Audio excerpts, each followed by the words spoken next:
What's the matter? I think I might have left my,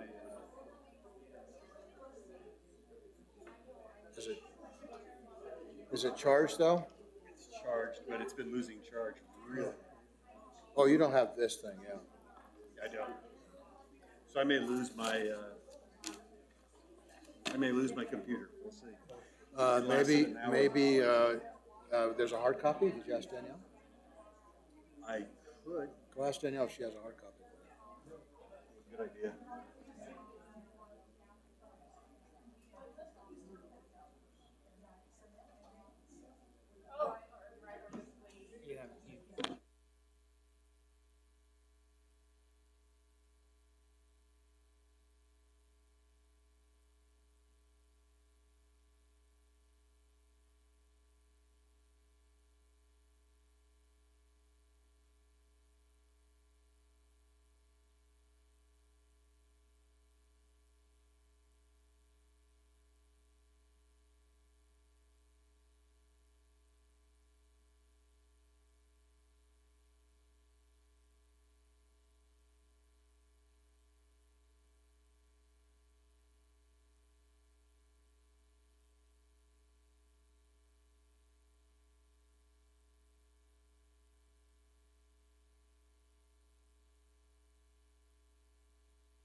Oh.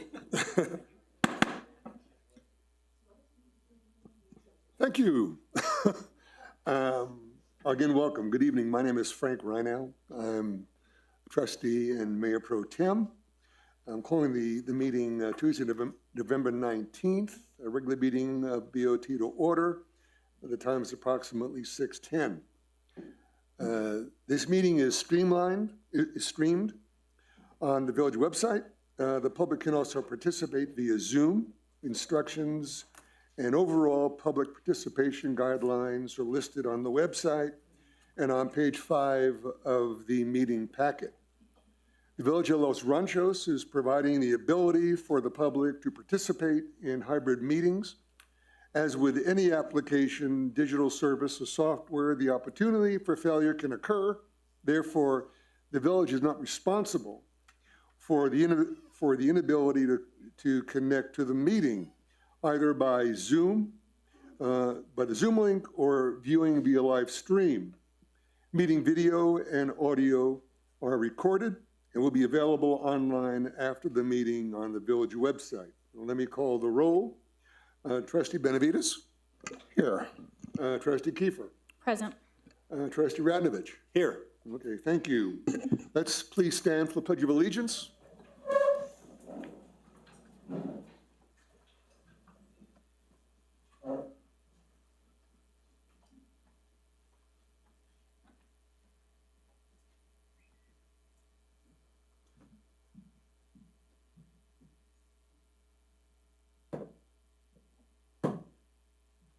I pledge allegiance to the flag of the United States of America, and to the republic for which it stands, one nation, under God, indivisible, with liberty and justice for all.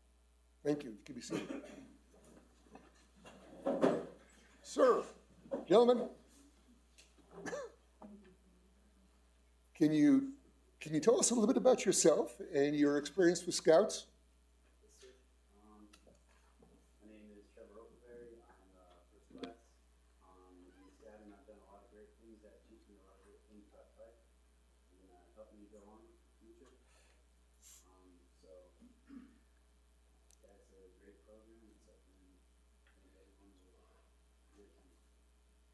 Thank you. Thank you much for being here. Can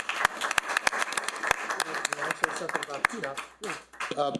One final thing about the Boy Scouts. Our village has been great at supporting the troop here in the village of Los Ranchos, but I think their enrollment numbers are down, and if you know of any young men that would be interested in joining the Scouts, please encourage them.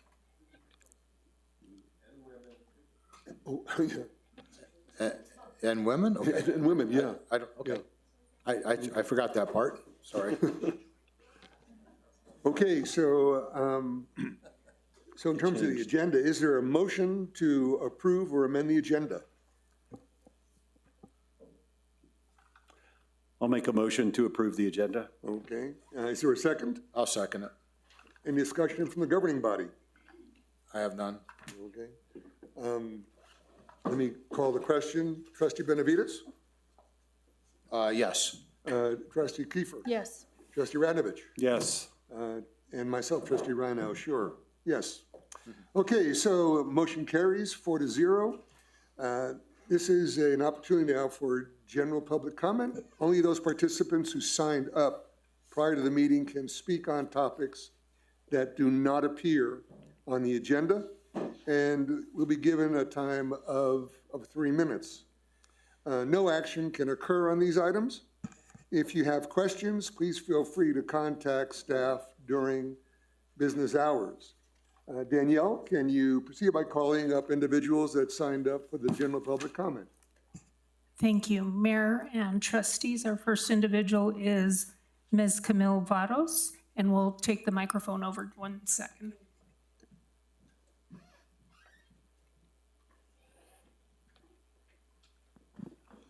I appreciate it. Thank you. Camille Vados.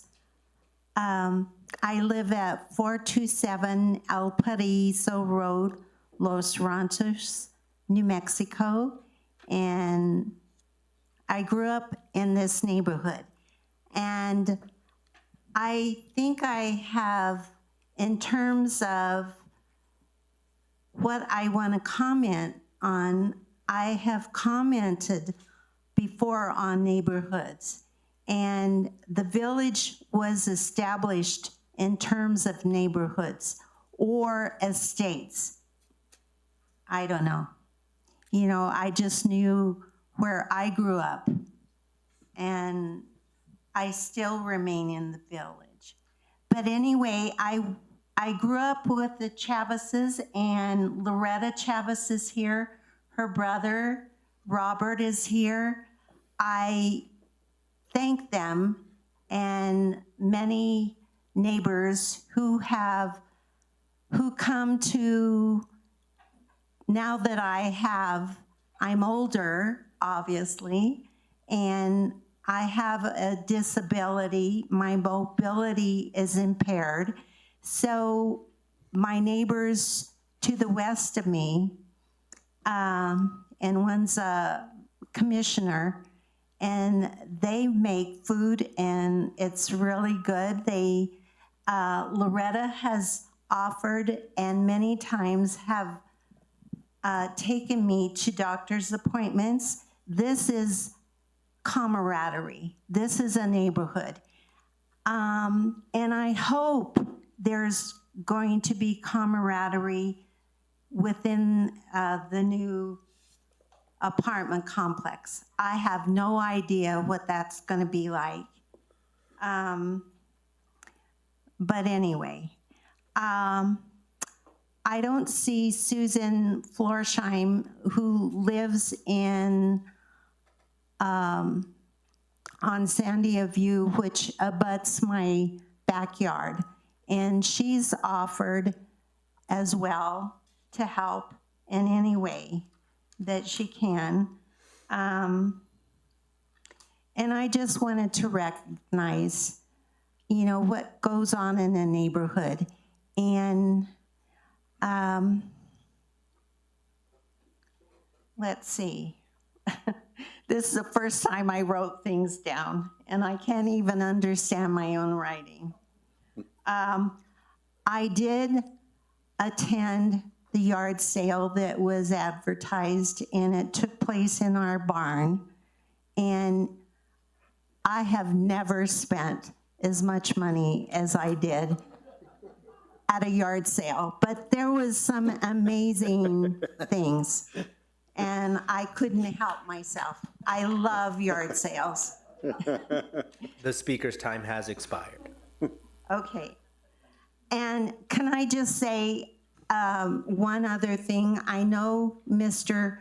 Makita Hill, our fairly new director of P&Z, his mother passed away, and he's not present here today, and condolences to him. And that's one thing that I grew up with in terms of honoring people who passed and who are living as well. Thank you, Ms. And- Vados. Thank you. Ms. Gwen Baldwin, if you'd like to grab the mic on your way up, that would be greatly appreciated.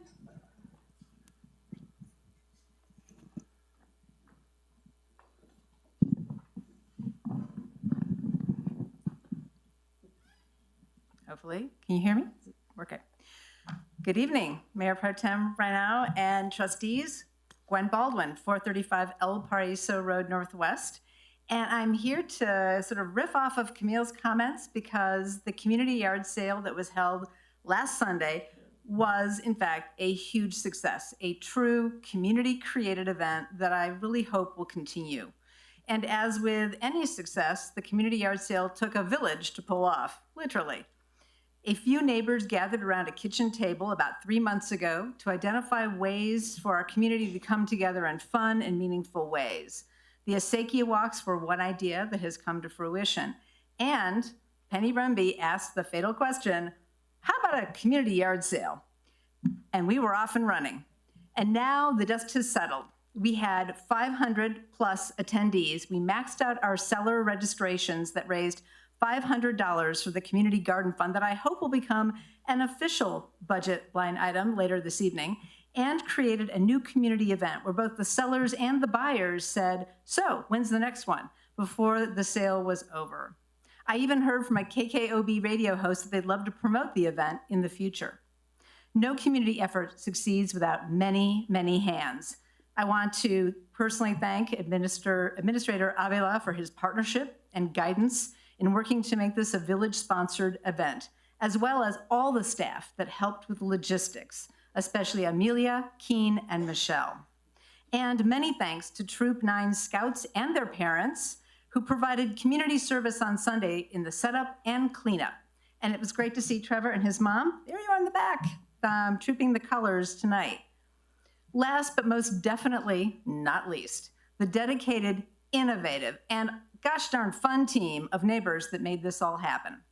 Penny Remby, Don Yeto Gui, Jeff Phillips, Teresa and Alan Royale, David Bram, Carrie Peel, and Shalene Smith. Congratulations on this new village event. Thank you. Thank you. Ms. Teresa Royale?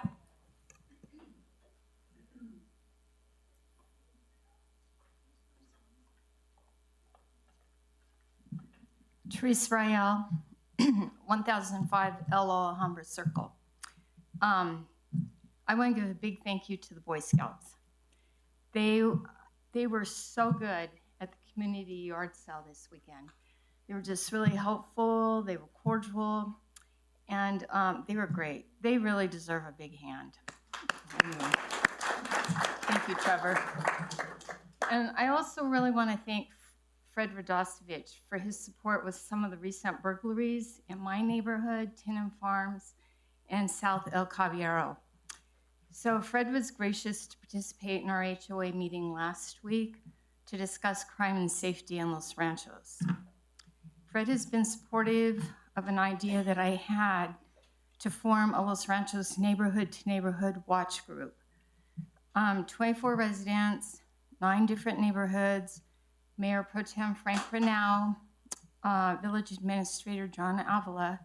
They met with us on October 31st to discuss how we could communicate crime and safety with each other's neighborhoods in real time. So we came up with an algorithm of how to communicate with the different neighborhoods and the residents in those individual neighborhoods. We asked Fred, to please include us in a monthly email with the public version of the monthly crime report he receives from BCSO. And we suggested that this crime report be posted in the Village Vision for all residents to view. We will continue to meet with Fred to share ideas, and if anybody would like to participate, let me know or let Fred know, and he can get in contact with me. And again, this is a great community effort to be aware and supportive of each other, and it's a great place to live. Thank you. Thank you. Ms. Gordine McKenzie?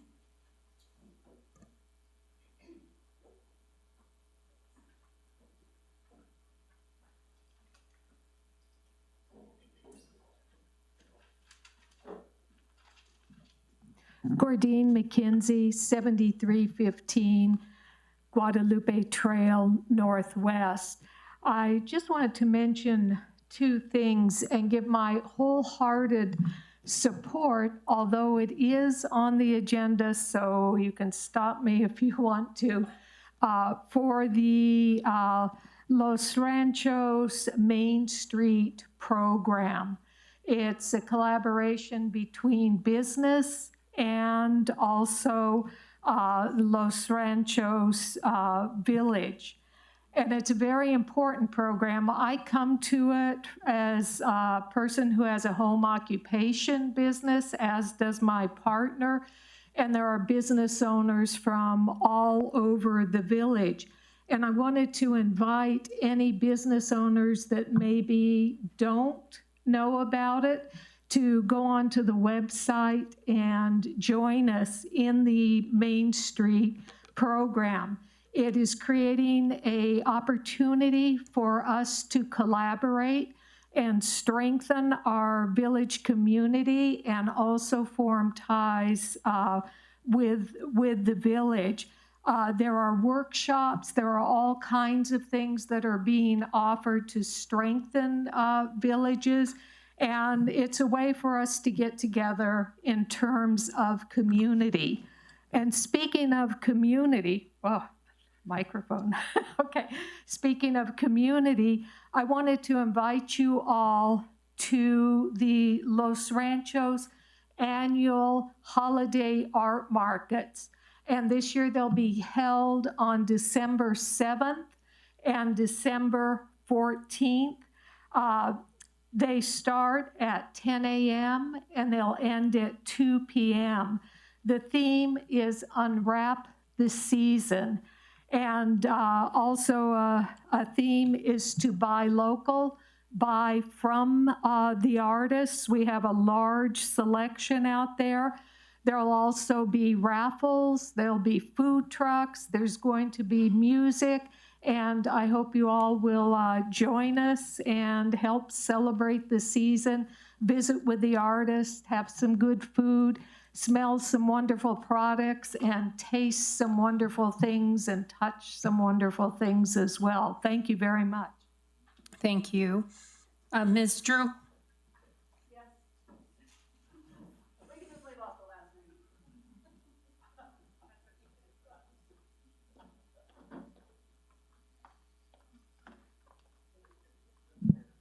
Hi, Drew Talia Pietra, 312 Nueva Hacienda Lane, Northwest, 87107. I've received 2 phone calls in the past couple of days about the lady that is camping out on 4th Street at the corner of 4th and Osuna. She is totally blocking the sidewalk. Walgreens moved her from their property, and I don't know if this is the same lady that was behind the bank or not. But there are resources for these homeless people. Can we please not connect them with these resources? She's a danger to people trying to walk the sidewalks, and if a car were to hit her, I mean, she's gone. Thank you. Thank you. Ms. Diana Clark?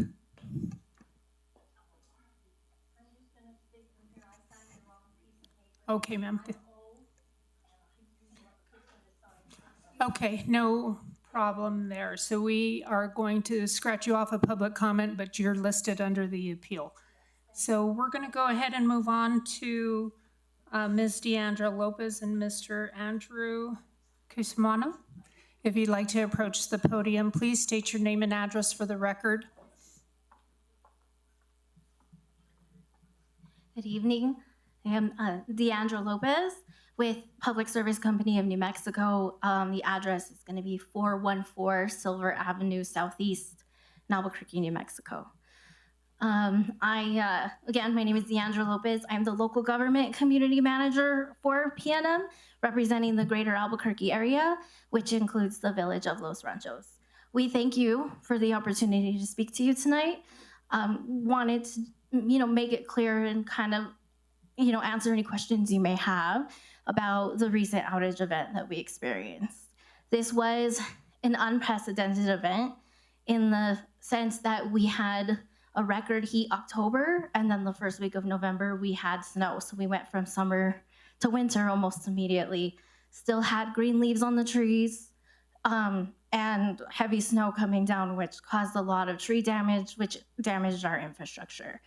Another unprecedented type of issue that we had is that this affected us, a larger part of our service territory. So we also thank our neighboring utilities who came to help us. And with that, I open it up for questions. At this time on the agenda, we're not able to ask questions. okay? Understood. And so if you're able, though, to be around later on, we'll certainly have some questions for you. Okay, Okay. I'll stay. Thank you. Thank you. Ms. Margaret, were you signed up on the wrong sheet as well? Yes. Okay, no worries. Mayor Pro Tem and trustees, that concludes public comment. Okay, thank you. The next item on the agenda is approval of the minutes for October 15, 2024, and the minutes of October 23rd, 2024. Is there a motion to approve both sets of minutes? I'll make a motion to approve both sets of minutes. I will second that. Okay. Let me call the question. Trustee Benavides? Yes? Trustee Kiefer? Yes. Trustee Ranovich? Yes. Trustee Ranow, yes. Okay, motion carries. Okay, we go to public hearings. This is BB 24-01. It's an appeal by Diana Clark, Camille Varos, and Denise Jensen of the Planning and Zoning Commission's approval of a bed and breakfast establishment as outlined in section 9.2-10B, 9.2-7B7 of the Comprehensive Zoning Code. Subject property is located at 501 El Paraiso, Northwest Los Ranchos, 87107, contains 4.45 acres more or less. So the following then would apply to the public hearing. I would like to ask each member of the board for full disclosure of real or potential conflicts of interest on ex parte communications with this item of business. Trustee Benavides. I have none. Trustee Kiefer. I have none. Trustee Ranovich. No, I have none. Trustee Ranow, yes. I was approached by one of the appellants in the lobby at Village Hall. However, staff intervened to prevent any kind of conflict or discussion on ex parte communication. We didn't have any discussion. I feel I can rule fairly on this matter without having to recuse myself. Both village ordinance and village resolutions apply here. Section 9.2.25H of the ordinance guidelines guides the following process. That ordinance refers to the resolution titled Rules for Appeal along with resolution number 2012-1-3, fees for zoning. Pursuant to the rules for appeal, I may then limit oral presentations. Based on this guidance, I will be adhering to the following time limits, which will apply to the interested parties as follows. Appellant's case presentation will be 15 minutes. Excuse me. This is the total time to present the case. Testimony is limited to only those that spoke at the Planning and Zoning public hearing. To clarify, Ms. Denise Jensen was a signatory of the appeal. However, she did not participate at the Planning and Zoning meeting on September 10th, 2024, and therefore would not be able to participate in tonight's proceeding per ordinance number 258H, section 3C. After appellant testimony, questions by the trustees will be addressed to the appellants, in which there will be no time limit. Applicant, case presentations will be 15 minutes. This is total time to present the case, followed by trustee questions to the applicant. Both appellant and applicant will be provided 5 minutes for final remarks, rebuttals if needed. In accordance with the rules for appeals, all appeals to the Board of Trustees shall be deemed quasi-judicial proceedings, which means certain judicial processes and protections are required. First, all testimony must be given under oath and shall be limited to matters relevant to the appeal. Second, all testimony and questions shall be asked through the chair.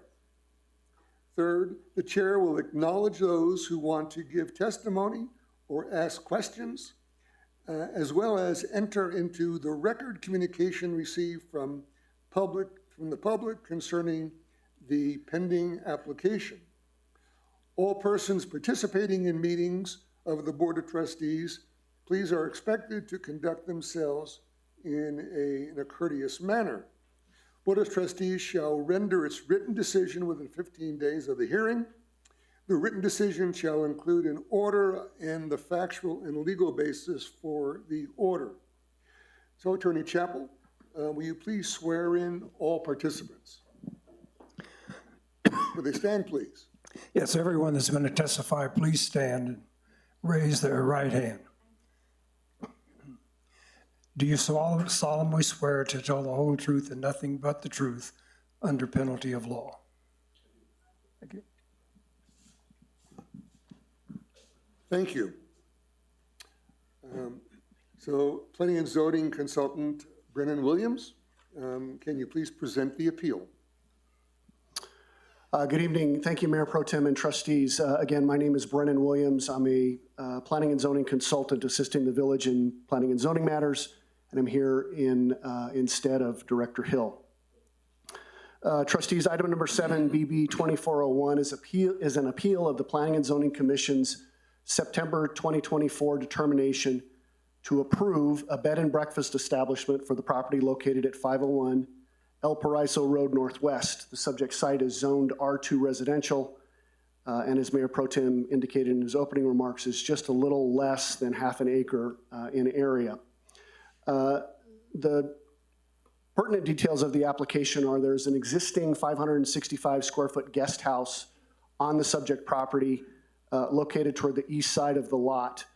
The applicant, original applicant, sought and received approval from the Planning and Zoning Commission to use that guest house as a bed and breakfast establishment. This is a defined term within the zoning code, and essentially the definition includes the following criterion. It's a dwelling unit that's used for rental purposes. The operator has to live on site, and depending upon the zoning designation, the residential zoning designation, there's a limitation on the number of bedrooms that can be used in conjunction with the bed and breakfast establishment. I should note that a B&B has a unique review and approval process. It's a permitted use in all residential zones. It's allowed by right, very similar to, say, a house would be in the residential zone. as long as the general standards can be met, so in this example of a house, as long as the setbacks can be met, the house is not exceeding the height limitation, the application is reviewed administratively and can be approved administratively by the department. For a bed and breakfast, although it is listed, is enumerated as a permissive use, the administrative section of the code does require a public hearing, and so that's why this permissive use had to go before the Planning and Zoning Commission. Additionally, Section 25 of the code, specific to bed and breakfasts, and the authorization of both the Planning Commission and the Board of Trustees to review and entertain those requests, that section lists 18 different standards for bed and breakfasts that must be met. It includes things like parking must be provided for the unit, must be provided on site. The noise ordinance standards of the village have to be maintained at all times. The operator has to provide rules of operation and post them on the property. Those are specific requirements to that use. When the department received the initial application, it was determined that all those standards were met. It was determined the application was complete, and consequently, the planning director recommended approval to the Planning and Zoning Commission. The staff report for that begins on page 42 of your packet. As is the process, that matter went before the Planning and Zoning Commission. They voted after reviewing the evidence and hearing the testimony. They voted unanimously, 6-0, to approve the request. Following their approval, a timely appeal was filed on September the 26th. Your staff report for the appeal begins on page 23, but I would call your attention to page 28, the analysis section of your packet. And in summation, the director has determined that the appellants do not cite errors made by the Planning and Zoning Commission in approving the request. That is a standard that comes directly out of the zoning code. Section 9.2.25H deals with appeals, and subparagraph C states in part, a notice of appeal from a decision of the Planning and Zoning Commission must specifically state the basis of the appeal, including citation to any law, the village master plan, applicable sections of ordinances, and specific references to evidence or documents which were considered by the Planning and Zoning Commission. Again, the department has indicated that standard for the appeal has not been met. As you'll note there at the bottom of the page, at the end of the staff report, staff is recommending that the appeal be denied. And lastly, very quickly, Mayor Pro Tem mentioned this, but both the rules of appeal as well as the standards for appeal that are outlined in the zoning code only allow for evidence that was presented at the Planning and Zoning Commission to be reviewed and considered by the Board of Trustees. And additionally, only those individuals who participated at the Planning and Zoning Commission are allowed to testify tonight. And those two individuals are Ms. Clark and Ms. Varos, even though there are 3 appellants that are listed on the appeal. With that, I will stand for questions.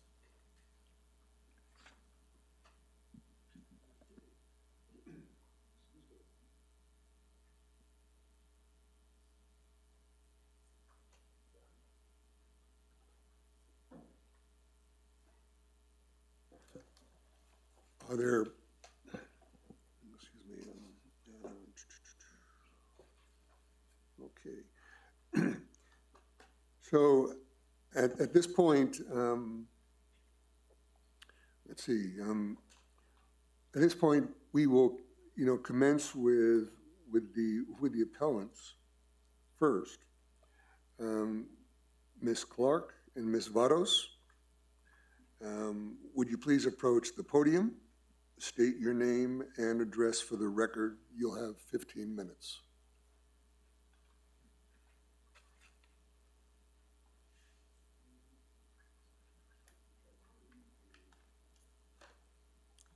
Good evening. My name is Diana Clark, and I live at 601 El Paraiso Road Northwest. And I am here to object to the bed and breakfast at 501 El Paraiso Road Northwest. I have no problem against Margaret. I do have a problem with us turning our neighborhood into a business. and I consider this a business. First of all, I just heard Brennan, or whatever his name is, I'm sorry, I missed your name. I just heard him state that there was to be no noise. Who's going to enforce that if there happens to be noise? We don't have police here in the village.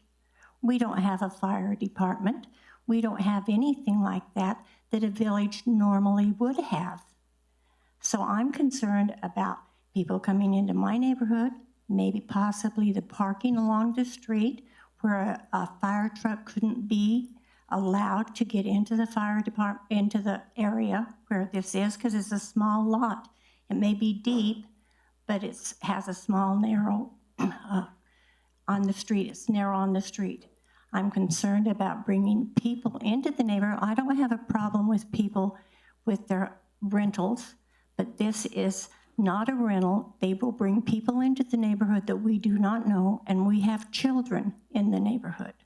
We have very young children, and I'm concerned about the children that will be subject to people coming into the neighborhood that we don't know, and they will be leaving. So I very definitely am against this, and I would hope that for some reason I think that maybe I misunderstood, but it's regardless, whatever we complain about, it's still going to be approved, and I'm very unhappy about it. Thank you very much.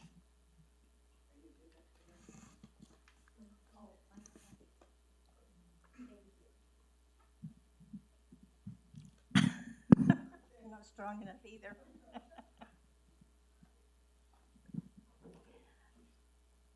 Camille Vados, 427 El Paraíso Road, Los Ranchos, New Mexico, 87107. I'm part of the appeals. Diane Clark, we've lived in the village forever, for a long time. I grew up in the village, in this neighborhood, and when Ms. Clark said that we have children, and that's a concern, we have more than 14 children that they range from 2 years to middle school age, which is 8 years. They're learning how to ride bikes, and we have an association.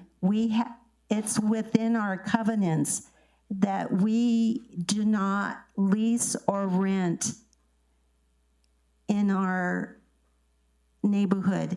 Our neighborhood comprises of El Paraíso and Mullen.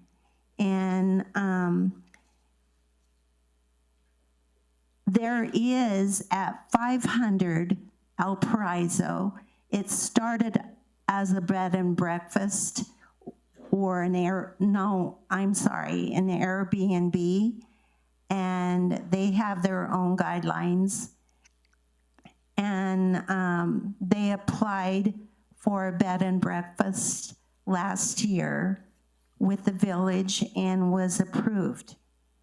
And this is not against individual people like Margaret, who's already purchased the property, and it's a large piece of property. It doesn't just comprise of, it's considered a casita, and I don't even know what the definition of casita is, and if there's a definition, I think it needs to be known or understood, because I knew the original people that lived there, and they converted their garage into what was considered an efficiency for their older children, and one at a time would live in the efficiency. And so I just knew it as an efficiency. And now it's considered a casita. And when the commissioners in the P&Z department of our village, when they approved of it, there was a lot of questions. It was still not answered in terms of the square footage of the so-called casita and how many people are going to be approved to live there. And that's a concern. And parking, okay, is it a designated area where the individual that would be living in the so-called casita, where is that designated parking? Is it understood where it will be?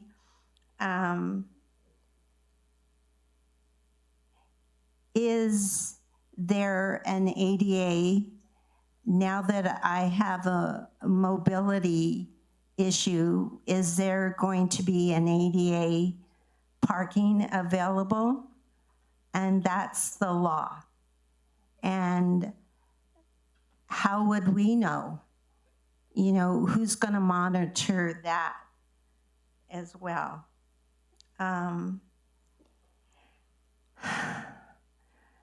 When our street was recently repaved, and we are ready because it's a beautiful straight street. It's actually a road. And what is the difference between a street and a road?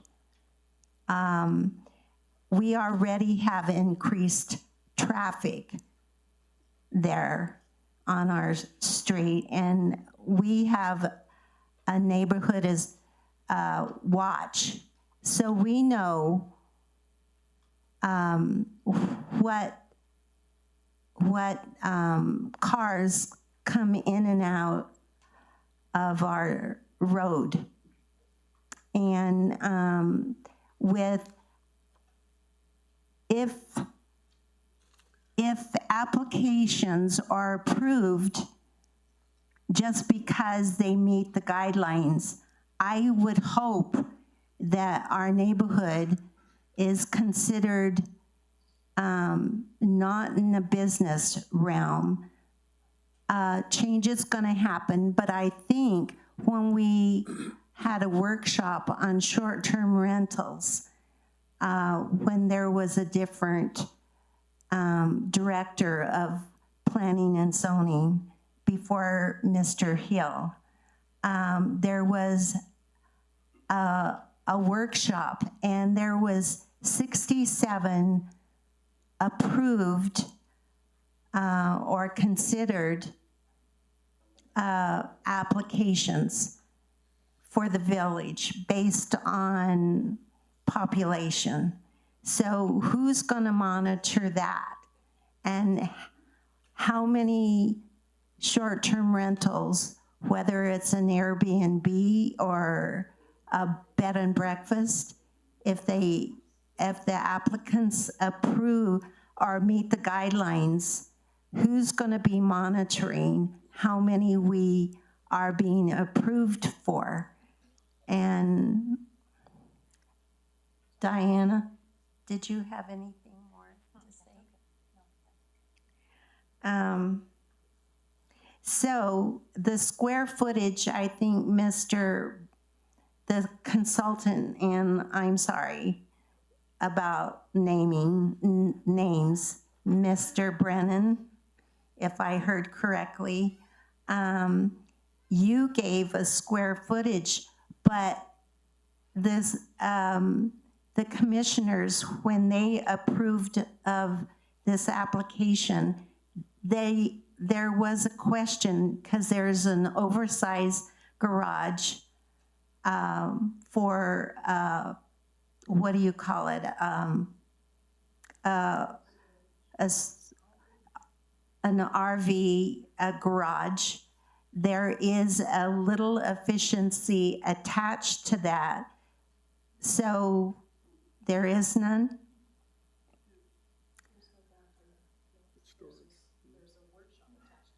Okay. I stand to be corrected.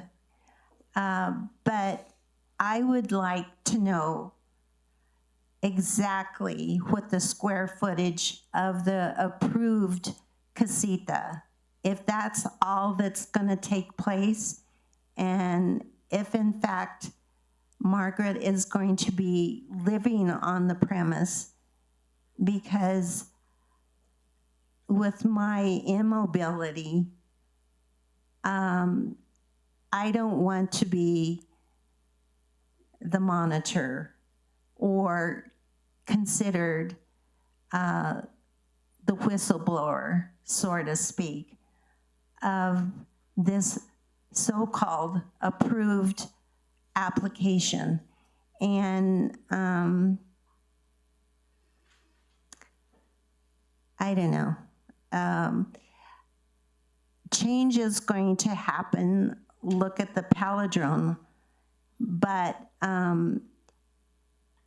project.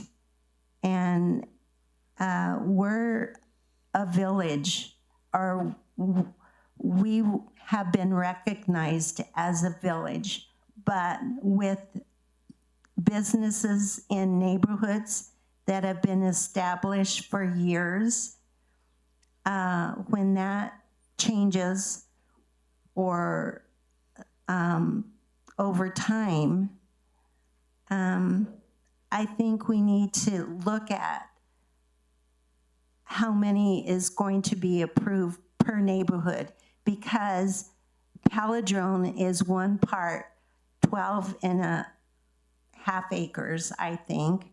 I could still be corrected on that. But if the most of the village is comprised of neighborhoods, we need to think. I am wanting to appeal to the Board of Trustees and the commissioners, the Planning and Zoning commissioners, who are in positions to approve of these applications. Consider the neighborhoods, consider the safety, consider the traffic impact that these situations could impact our neighbors' hoods. And hopefully our association could be recognized and respected as such. Thank you.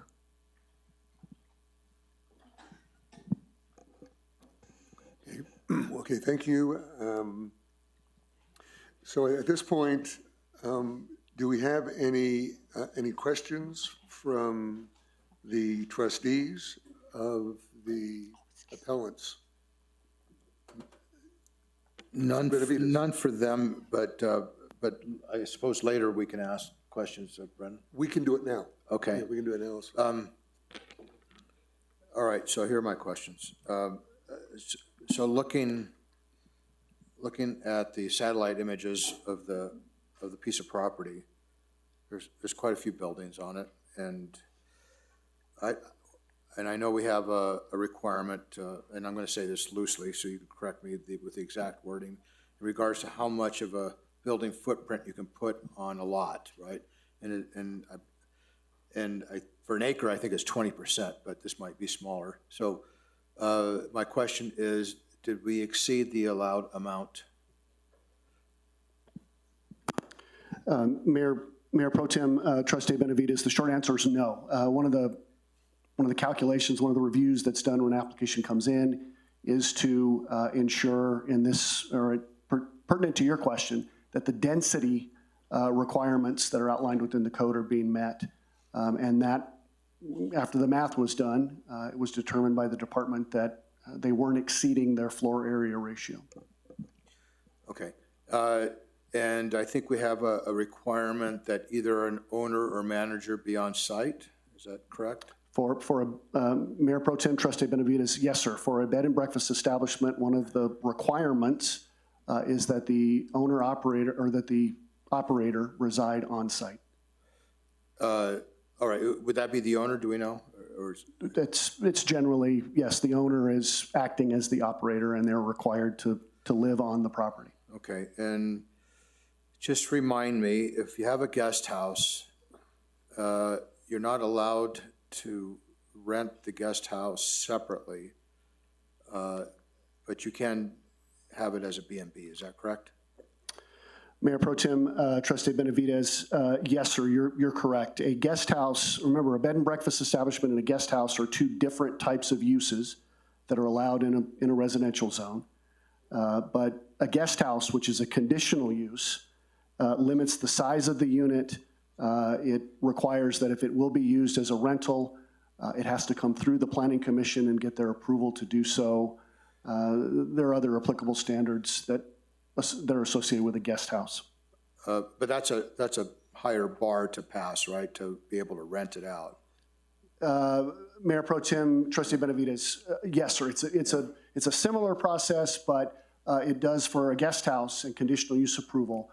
There are different standards that apply that an applicant must prove in order to get approval through a public hearing.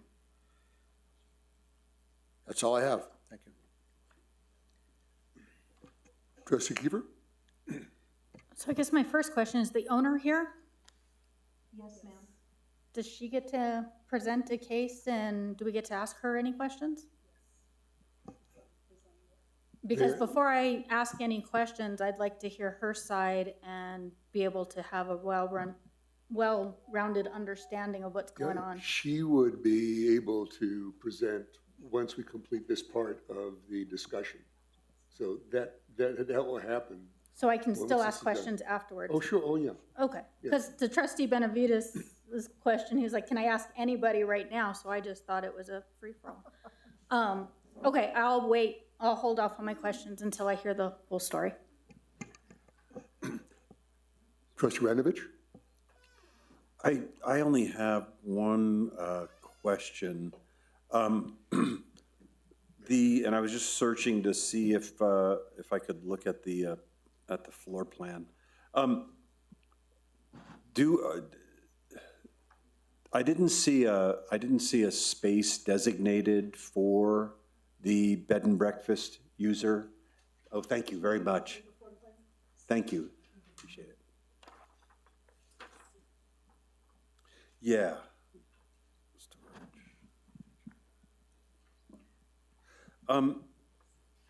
So I thought that's exactly what I was needing. Thank you.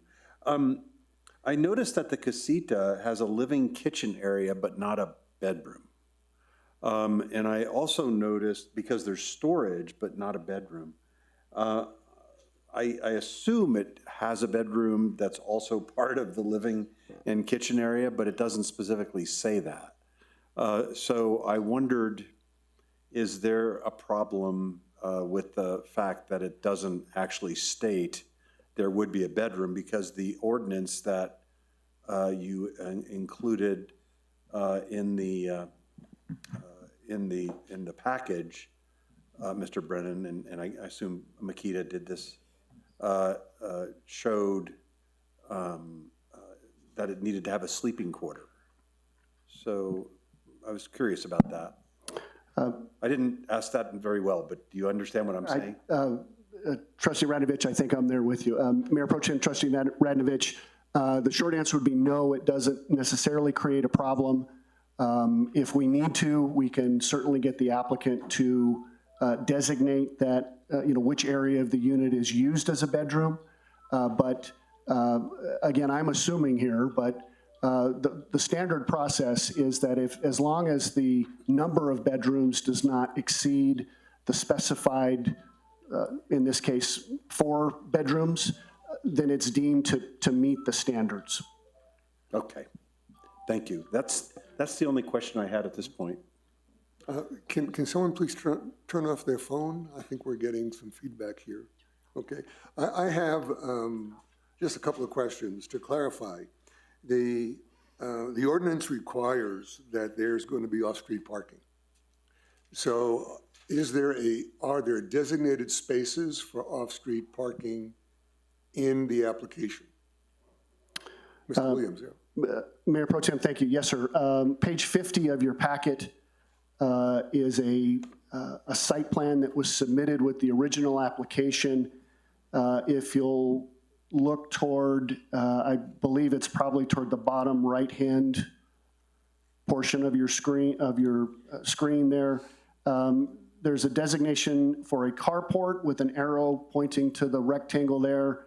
There's a driveway leading up to that rectangle, and then there's a note, one parking space or one place parking will be provided in that location. And that one space for the dwelling unit meets the parking requirements of the zoning code. So there could potentially be other cars parking on the street? Mayor Pro Tem, potentially, sure. But the standards require that an off-street parking space be provided. And again, in this case, one is required for the bed and breakfast establishment. Thank you. I have one other question, Mr. Williams. 9.2.25, there's a section on page 25 that I wanted to ask about. It's number 16, and it states that bed and breakfast permits shall be subject to such different and additional conditions as the Planning and Zoning Commission deems appropriate. Can you kind of help me understand what that would mean in terms of the decision that could be made by the commission? Mayor Pro Tem, I mean, just speaking generally, certainly a decision-making body has the right to establish a condition that it would deem necessary. So just shooting from the hip, if the Planning and Zoning Commission determined that a wall or a fence was needed to create a barrier between the property with the bed and breakfast establishment and an adjacent piece of property, they could deem that a condition of the approval be that, a wall or fence at 6 feet in height be established or be constructed within 90 days following appeal or something of that nature. But generally speaking, conditions are attached in order to address or to alleviate possible problems with a use and allowing it to fit within in this case, within a neighborhood. Okay, thank you. Let me backtrack. Were there any other questions now from the trustees of the appellant? Okay. Let's move on then to the applicant. Would you please approach the podium, state your name and address for the record?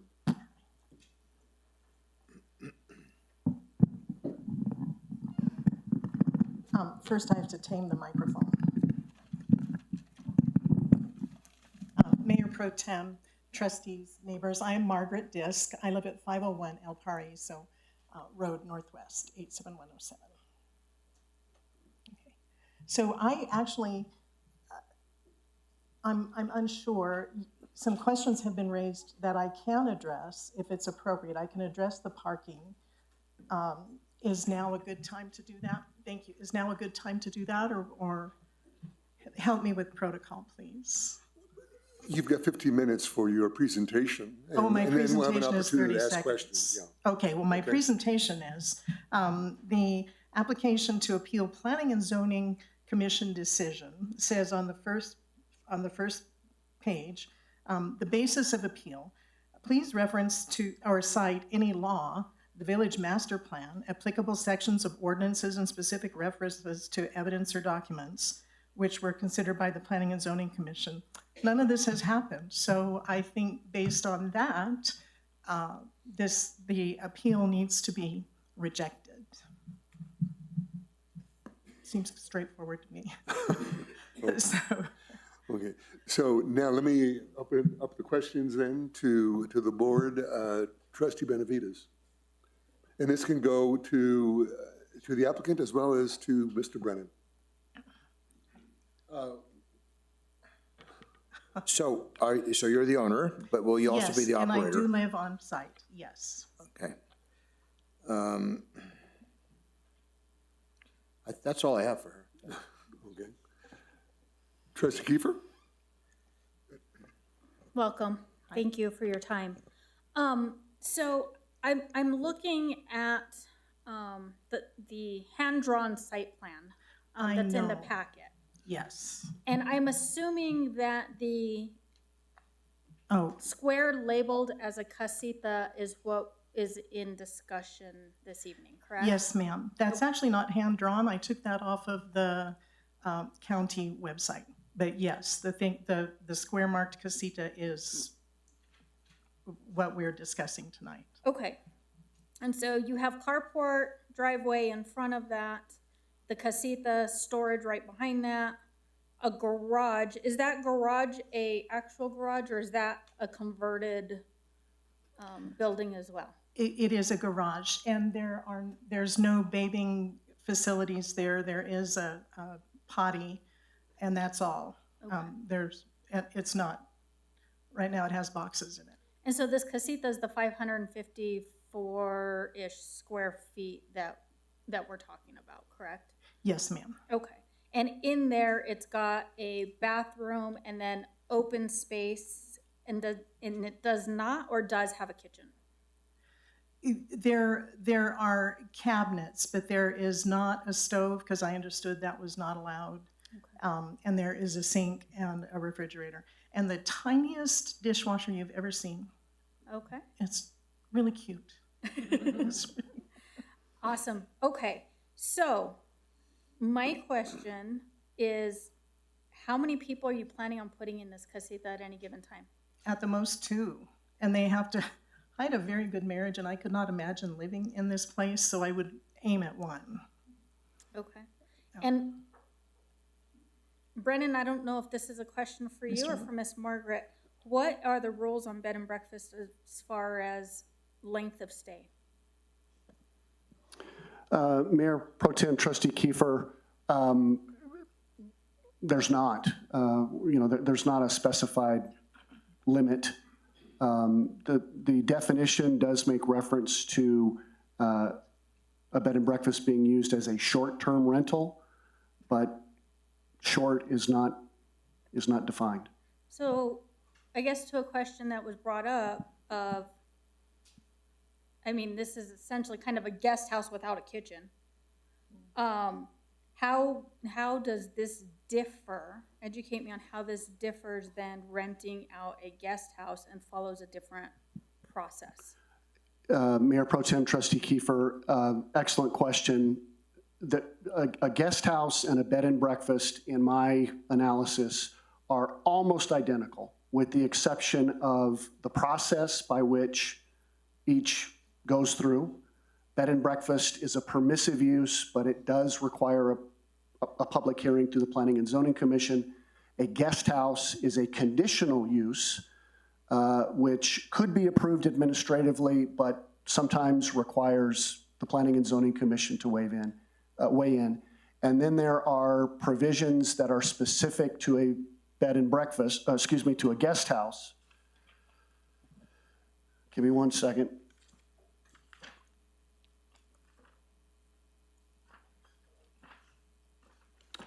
But there is a size limit for a guest house, cannot be greater than 1,000 square feet of heated floor area, and it can provide facilities for cooking.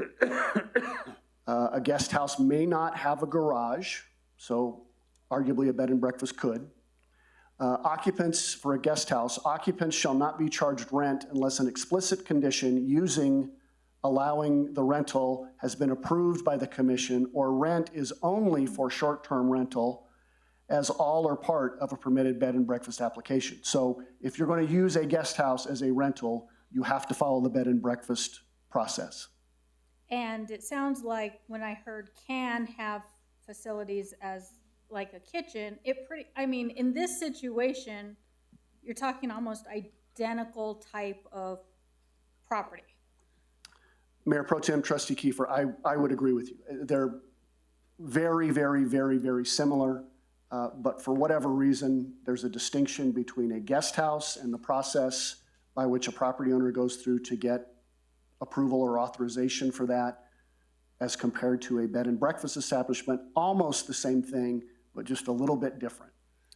And permissive means you need permission. Conditional means it's allowed in ordinance automatically, correct? Or- Mayor Pro Tem, Trustee Kiefer, permissive means it's allowed by right. It's a use that's listed within the zone that theoretically a property owner doesn't have to jump through extra hoops to get approval for. So if I want to put a swimming pool in my backyard, that's a permissive use in a residential zone. I work with my contractors to submit my permit to the village, and if the village approves it, I've got my permit. I don't have to go to a public hearing. I don't have to send notice to the neighbors. I don't have to post a sign on my property. A conditional use, while it's an expected use in the code, it's listed in the code, I have to jump through those hoops in order to get approval. I have a burden that I have to prove as a property owner in order to get my conditional use. So guest house is conditional, bed and breakfast is permissive. Mayor Pro Tem, Trustee Kiefer, that's correct. And one of the other things I was looking at, which is really telling to me, well, let me start with questions before I pontificate about how bad these ordinances are. Miss Margaret. Yes, ma'am. What are your plans on length of stay for anybody that potentially use your bed and breakfast, and how are you going to advertise, and kind of what's your business plan for this, because it's an Fair operation? Enough. My renter or renters, if they have a very good relationship, will have to sign a lease. And my first renter is a flight engineer on base, and when her time is up, she will recommend to the next flight engineer being assigned to base that I'm a good landlord. And my understanding is that once you get a military renter in, you're set for life. So I'm not advertising. It will be word of mouth in a very restricted environment. Did I answer all your questions? I forgot. I lost track. Yes, Okay. yes, you did. Okay. So help me understand, and I know this is going to be a tough one because it's a kind of tricky one, and it's not a gotcha moment, I promise. I just want to understand. How did you decide bed and breakfast rather than rent a guest house? I walked into the village and I said, I have a little place I want to rent and I need an application. So how did we make a decision on guest house versus bed and breakfast? And the village office has been wonderful to work with, let me just say that. Mayor Pro Tem, Trustee Kiefer, I'm not sure of the specifics.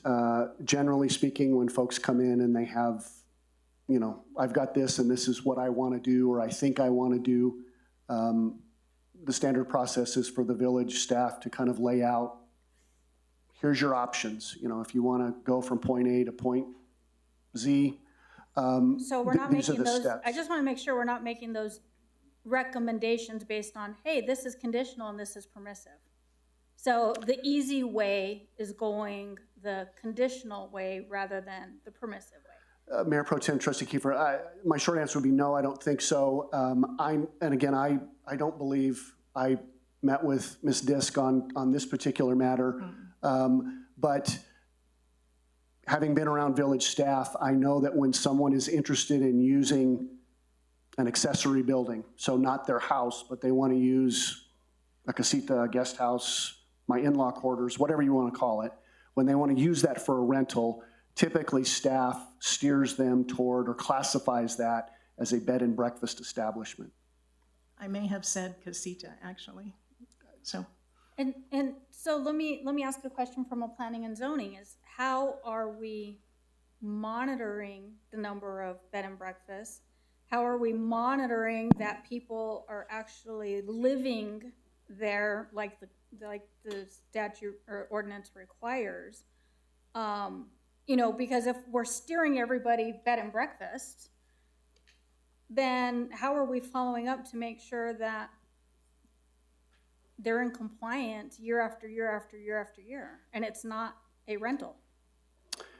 Mayor Pro Tem, Trustee Kiefer, the short answer is it's a responsibility of the Planning and Zoning Department, of the director. He may use an individual specifically titled as code enforcement inspector to do that, or as the director. He has the ability to make inspections, to investigate complaints, to confirm that whatever approval has been granted by the village is being adhered to. Additionally, the bed and breakfast requirements allow for up to 65 establishments within village limits. Staff, planning and zoning staff, has a record of those that have been approved. There are 19 currently approved bed and breakfast establishments, again, where the village allows up to 65 within its village limits. So case tracking or the tracking of applications that come in, depending upon their classification, are cataloged, are inspected on a somewhat regular basis, but that does not preclude or prevent either the code enforcement officer or the planning director from investigating a complaint to ensure that the property is being used in compliance with the standards. Okay, great, because I know one of the things that's been a talking point for the last couple of years, you know, long before I was ever sitting up here, was how are we tracking Airbnb rentals? You know, there's a lot that are out there, and we're just not getting the revenue for them. So we may allow 65, but we may already have 65. I don't know. I mean, tracking, we're at 19. But those are the people that come in, you know, fill out the paperwork and do the right thing.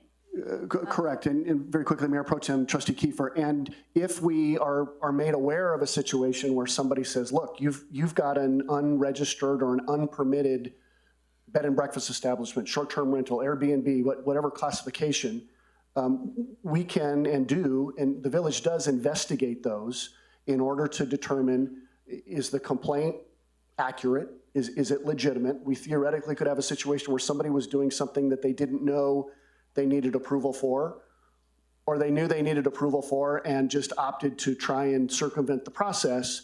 And then once the enforcement action takes place, they cease that operation. So it could be any number of reasons that somebody could be concerned about that. But if there is a concern, we just need an address, and we can do our part to ensure that, you know, yes, they're operating without a permit, or yes, they're operating with a permit, or no, they're not operating a bed and breakfast, or whatever the complaint may be pertinent to. No, I appreciate that. And I mean, as going through this, one of my biggest concerns, and well, one is how close, and I appreciate your educating me how close a guest house is to an Airbnb. The differences in how close those differences are, one being conditional, one being permissive. But even reading, on page 28 and reading the decisions and the statutes that are used to justify the position are very interesting to me, because I'm trying to get back here. Bear with me 2 seconds. Because this is something that us as trustees need to be aware of in making decisions like this, because it just shows, in my opinion, another place where our codes may be a little wonky, if you will, because we're reading section 9. So it says, as defined, a bed and breakfast is defined in 9.2.10B. And if you read 9.2.10B, it's in, I'm not going to read it to you, gentlemen, but it's in residential zone R2, right, which is where this property is. But then it goes on to talk about it needs to follow 9.2.7, which is A1.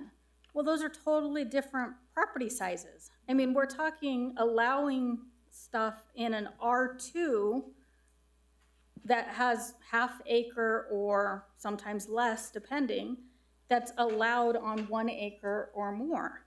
And so things that may be tolerated on a bigger piece of property may be a little bit more scrunched on a smaller piece of property.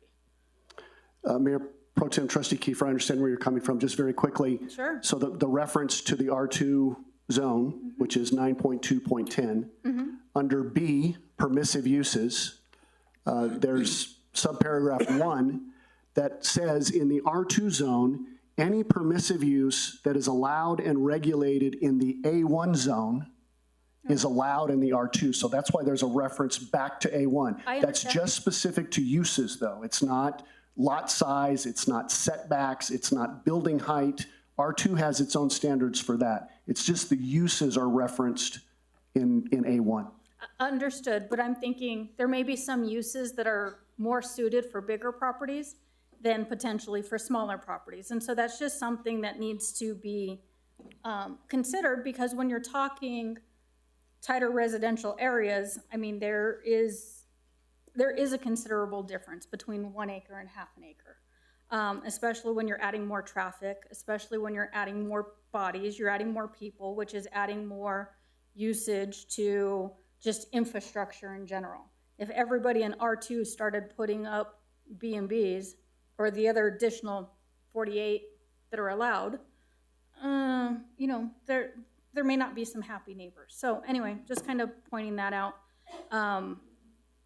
And then going back to how it meets the application per 9.2.25, there was something in the 9.2.25 that I thought was kind of ironic. But anyway, I think I've talked enough. I've got my questions answered. I just, I think it's very interesting how close it is guest house and a bed and breakfast, and something that needs to be considered. Okay. Well, thank you. So, Trustee Radnovich? Mayor Pro Tem, is this the only chance we'll have to discuss it until the vote? Yeah. So, excuse me, so there's going to be an opportunity for each to respond to the other's evidence. Okay, so. The appellant but then we're going to make a motion. Right. Okay. I don't see anything that really concerns me about what you've done as a owner. I do have a lot of sympathy for those around your property, and something I started talking about when Ann Simon was the village administrator, probably 3 years ago now, maybe 2, was we really need to take another look at our B&B ordinance. There's some real issues with it, and I think we need to work on that. It's been a problem for a very long time. Every time someone comes in to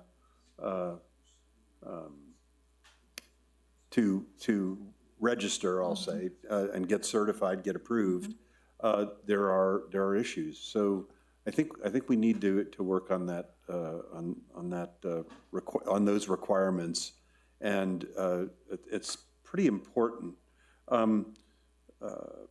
I guess that's all I really wanted to say. I'm in agreement with Trustee Kiefer about the problems with it, and it's been an issue for years now, and I think we really need to deal with it. Thanks. I have just a couple of questions. And looking at the schematic that the site plan, seems that the main house is the house that's on the street. Yes, sir. Okay, and so the casita is in the back of the property. It's middle. It's middling. The front of the casita lines up with the back wall of my house. And then what is in back of your back wall? In other words, the land that you have, it backs up to another street? No, sir, there's a neighbor back there. Back there. And they have chickens and a dog who is my dog's adversary. But we're not here to talk about that. So there's a neighbor behind me. Got it. Okay.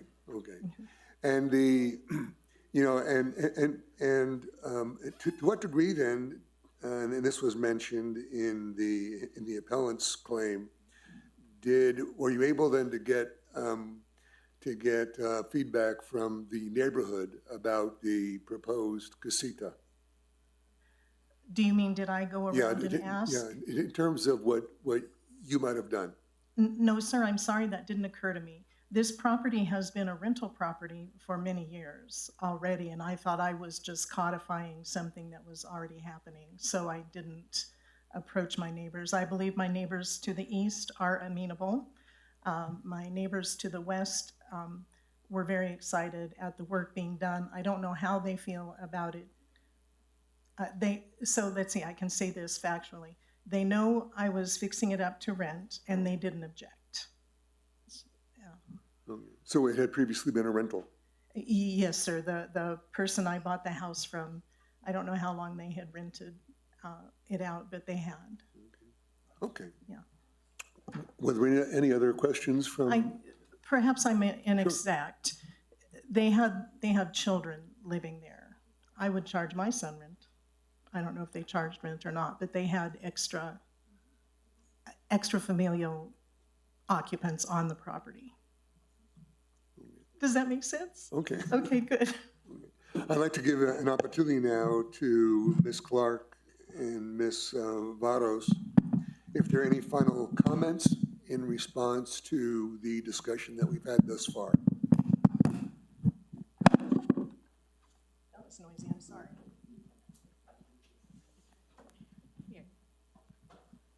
I would just make one comment. First of all, to my knowledge, it was not a rental. The Fialis owned the property. I don't know why it was a rental.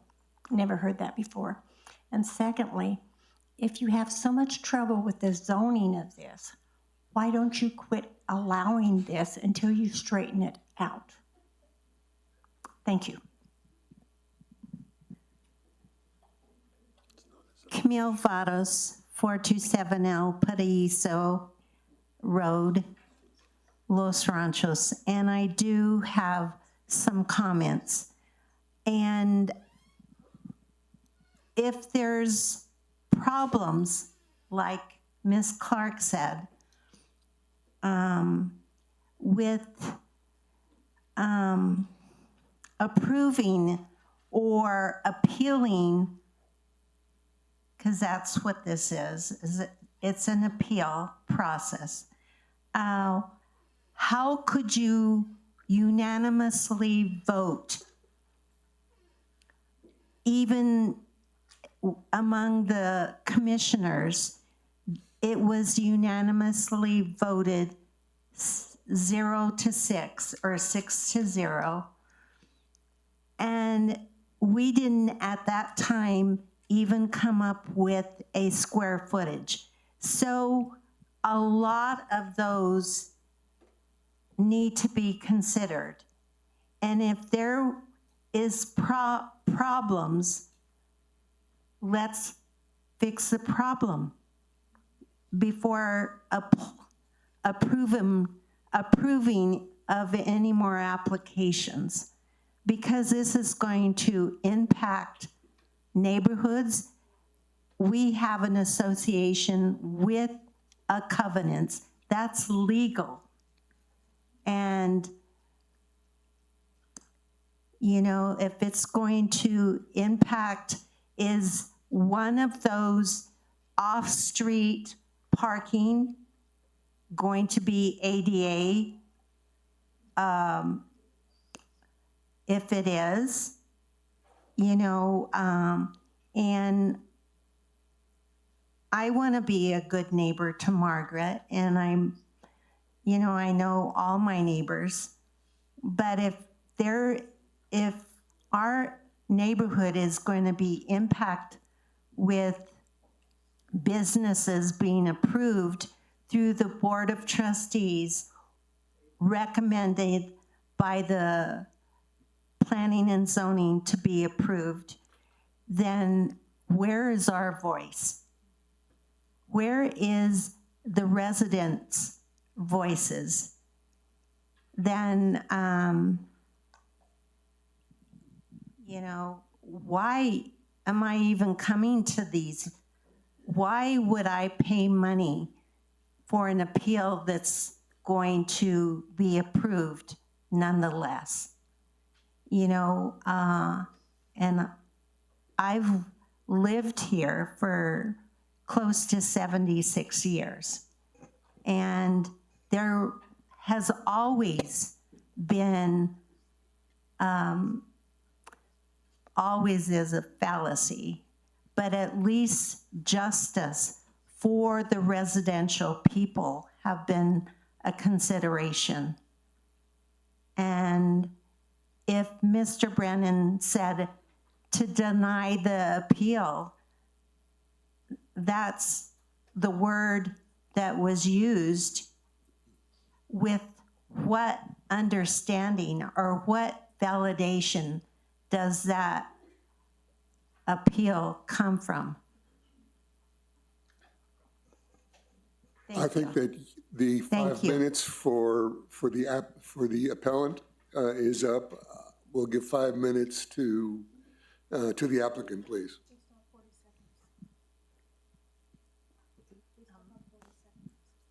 Oh, you still have 40 seconds. Please, 40 seconds. I do thank the Board of Trustees' time and consideration, but I do want to emphasize, if there's existing problems that have been with approving of such applications as a bed and breakfast, then those need to be cleared up, like ASAP. Thank you, Ms. Vados. Thank you.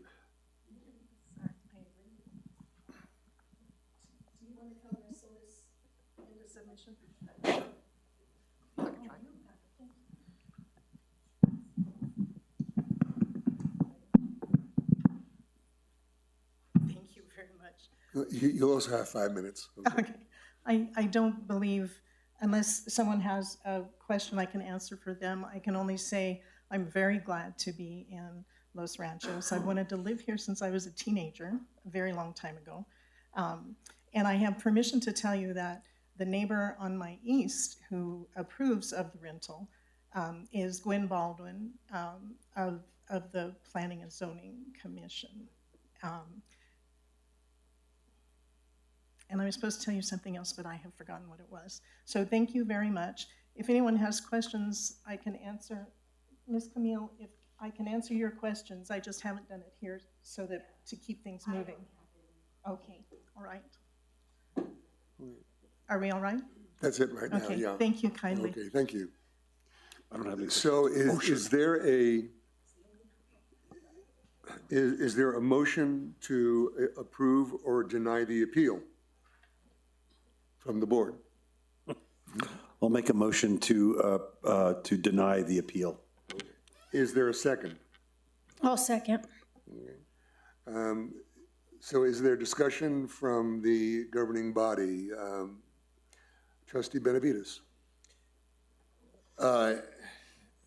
Yes. You know, I mean, the reason that the B and B was approved to begin with is because it met the requirements. And the reason that I mean, that's the reason for the planning and zoning director made that recommendation is because it met the requirements. And the reason that today the recommendation is to deny the appeal because there's no basis for denying it. And so the code that we have for B&Bs needs work. And I remember that discussion we had several years ago. But what we have, our hands are tied. We have to vote according to the code as it exists now. The two complaints I would have, and I believe Margaret meets the first one, is that I want to see the owner live on the premises, and I believe the code now allows for an operator to be on the premises, which means it's not gonna happen in this case because she only has one casita, but there was another example that brought this out, where somebody had several rooms and it was like a mini hotel, basically, right? So I think that needs to get fixed. And I think the code seems to allow for a workaround against the conditional use for a guest house to be an apartment. So you can go in as a B&B and still rent it out. And yeah, that seems to, I think we need better definition on what should be short-term and how a short-term can grow into what could seemingly be a long-term if there's no maximum limit on the duration for a particular renter. So that needs to get fixed. I believe the owner of the B&B will be a good neighbor. I think this is going to be okay in this case, but we could get ourselves in trouble down the road. That's the only comments I have. Trustee Kiefer? So I seconded this motion not because I support this, but strictly for discussion purposes. You know, I think, you know, Miss Margaret's a good person. I have no reason to doubt that, but that's not my responsibility, is to determine character of individuals. So I am not convinced that there's a difference between bed and breakfast and guest house, and that's clear enough. And so when we're talking long-term, that is not a bed and breakfast. And when we're talking long-term, that's guest house. And if I look at this as a guest house, that's a conditional use that I can use my discretion under the health, safety, and welfare of the residents. And so I don't think that this is a bed and breakfast, because when I think bed and breakfast, I think short-term, people coming, people staying, people leaving, new people coming in, you know, balloon fiesta time. I'm not, you know, when I've rented a bed or gone to a bed and breakfast or rented an Airbnb, they don't make me sign a lease. This is a contract for a short period of time. And the testimony was a lease would be signed. And so with that, I am not convinced that this is a bed and breakfast. I'm convinced this is more of a guest house, which is conditional use, and I'm gonna use my better judgment to support our neighbors. Trustee Radovich? I don't have anything more to say, Mayor Pro Tem, the rest of the trustees. I, again, will just emphasize the one that Trustee Benavidez is talking about was really set up more like a hotel, and it's in the middle of a residential area. Because of the way our ordinance is written, it was approved, and we really do need to work on our code, because the code is faulty, in my opinion. And there have been more than one since I've been a trustee, so I don't need to really beat this to death, but I hope that we can, Makita and Mr. Williams hopefully can help him, can look at this code and work on it, because it really does need work. I have examples in my own neighborhood of what I would call bad rentals. I shouldn't say bad. Rentals that I think are questionable, I'll say. So that said, I don't have anything else more to say. You know, I guess I certainly understand the concerns of the community,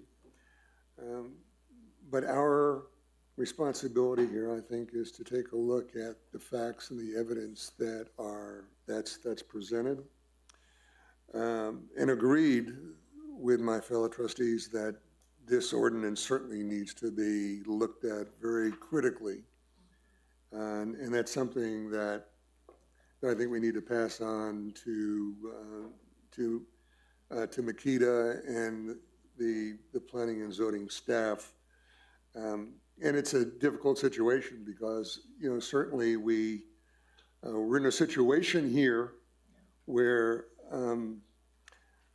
the rule may be faulty. But again, at this point, we have an obligation, I think, to follow what's been set out in front of us. So at that point, though, was there any further comment from any of the members of the board? You clued me into something I meant to say, and I apologize. I wanted to tell you that one of the rentals in my neighborhood, which I believe is a B&B, I've never actually looked into it, did have really major parties, very loud. You can call the sheriff's office and they will go and they will stop those parties if they go on beyond 10 o'clock. So we do have police that can do that. I just wanted to pass that on to you because I've done it and it does work. So I just wanted to mention that to the appellants so that they, Mayor Pro hopefully Tem that makes Reno, them feel better. I have one more comment. And, take it for what it's worth. Based on the comments, I can already see how the vote is going, which doesn't surprise me. But keep in mind, we punished a lady that wanted a tough shed and didn't approve a tough shed for a lady who had 7 neighbors support her all around her.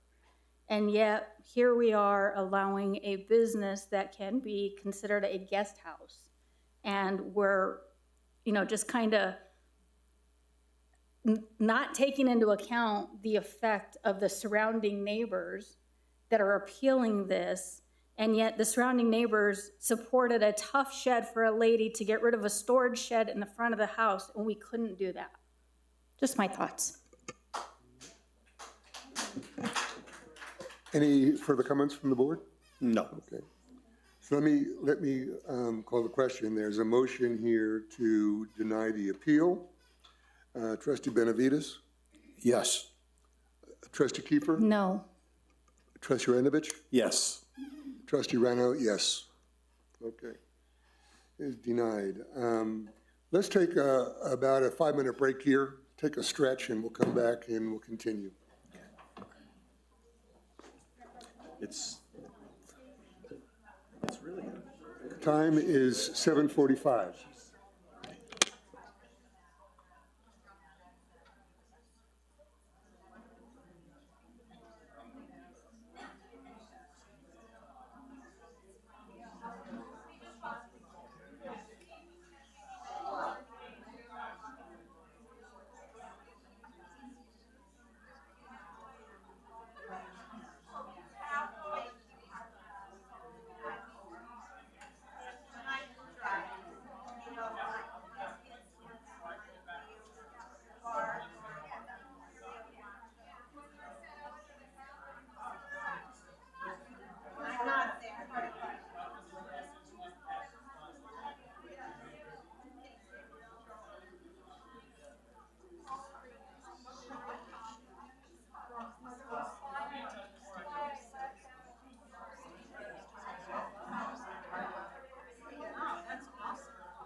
So we're moving on to number 8 on the agenda, I'm sorry. We are returning at 7:57.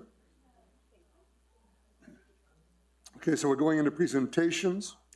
Ms. Radosevich is going to be talking about the traffic and speed data. So again, would you please come to the podium?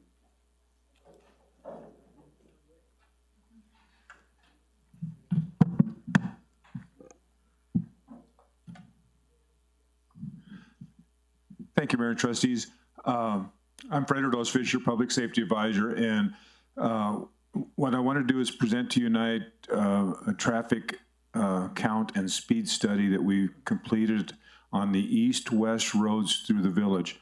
This is after the traffic analysis was done, and to give us an idea of the traffic. So earlier this year, we met with some neighbors from Ortega, and the biggest complaint that I get from the public safety standpoint is speed in traffic. So we decided that we're going to do some analysis of the east-west roads, and we did that over the summer and into the early fall. One of the things, we have a multitude of speed boards throughout the village, both permanent and portable. And and that collects data for us, along with traffic count, the radar, the speeds and everything. And a lot of times we get concerns from people that, well, they see the speed on the board, so they already slowed down, so you don't get an accurate speed. So what we did is we looked at some additional items, and one of the things we did is we came up with a traffic counter that is made by Stalker Radar, and this is the one we use currently. It's this small, and we're able to put that on signposts, on utility poles, as most people will never see it. And it collects data. It not only collects the speed data, it collects traffic counts, analyzes it. And one of the nice things I like about this one, it also then analyzes the speeders, the violations, and it gives us the appropriate and best times for law enforcement to conduct traffic enforcement. So again, we set these up. between the summer and the early fall. And so what the results are tonight is to kind of give you a recap of all that, and then some suggestions at the end on some traffic calming measures. If I can have the next slide, please. So one of the things we did is we get an average daily count of all the vehicles on each of the roadways, and we did this for a period of a week. So it went through every day of the week and then averages them out. So and so you'll see the highest traffic count on east-west roads in the village is on Chavis Road. Both the 800 and the 500 block. And what I did is I did studies at both east of Guadalupe Trail and west of Guadalupe Trail, so we kind of get a better idea of the traffic that's moving. El Pueblo Road was next with about 2,200 to 2,400 vehicles a day. Vineyard, which the only reason I did Vineyard is we had some concerns that were being brought up earlier in the year, and so we decided to go and just put up the counter. And to be honest with you, I was shocked with the amount of traffic that goes down Vineyard. About 1,700 vehicles a day.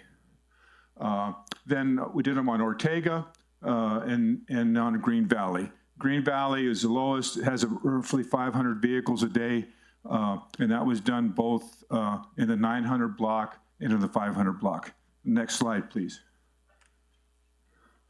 So one of the things traffic analysis does, they always throw out the 85th percentile, and that's pretty much a standard throughout the country, and a lot of places use that to set the speed limit. We use it to determine how fast people are going over the speed. So you'll see the 85th percentile on the 600 block of El Pueblo is 37 miles an hour. On the 800 block of Ortega was 36, and it goes down from there, with the lowest being on Vineyard, both by Sadie's and at the 300 block of Vineyard in the village at 22. Next slide, please. The percent above 35 miles an hour. Can I make a comment, Fred? I'm sorry to interrupt. Absolutely. I just wanted to point out that in that last slide, Ortega had almost the same speed overage as El Pueblo.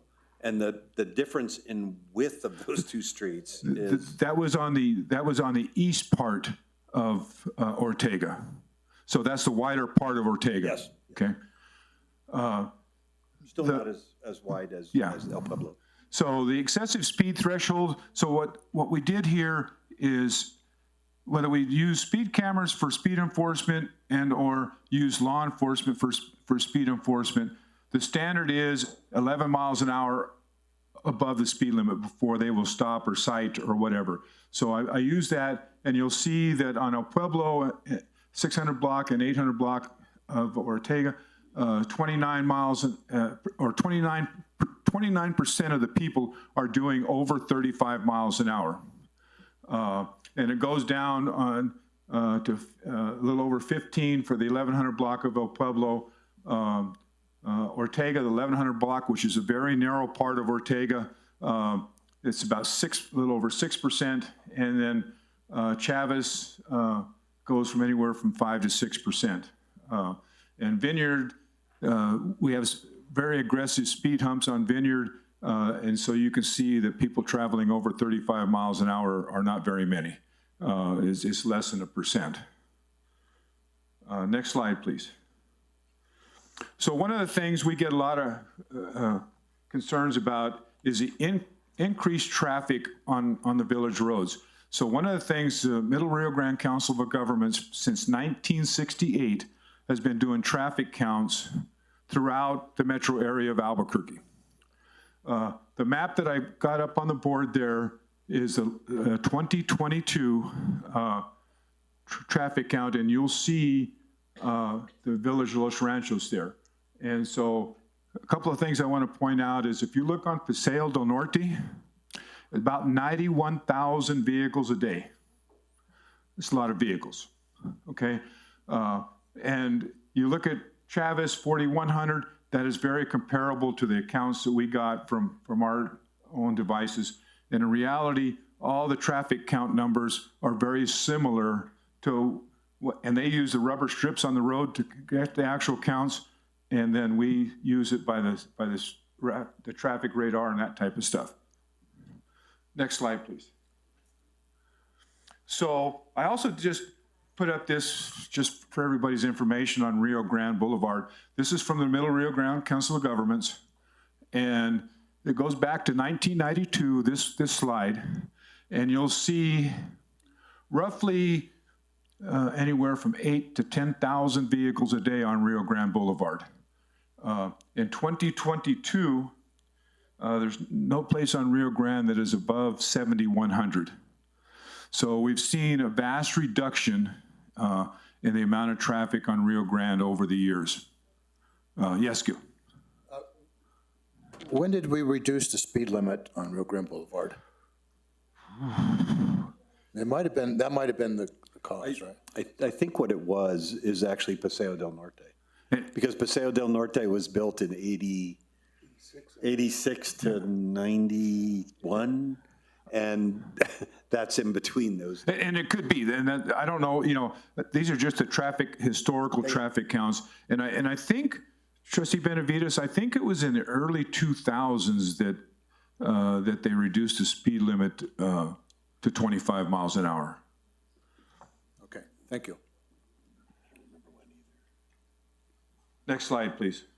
It made a difference. So on Ortega, and I use this as an example, Ortega in 1992, there was about 2,500 vehicles a day that go up and down Ortega Boulevard.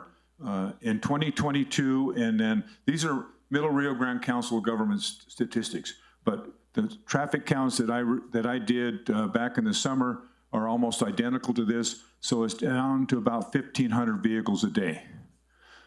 Depending on the area of Ortega, I call it West Ortega, which is the 1100 block. It's even lower than that, but with the inclusion of Guadalupe Trail from Alameda that goes on, that comes through that housing subdivision out there in the county and comes up Ortega, that's where we see an additional 400 or 500 vehicles a day coming through there.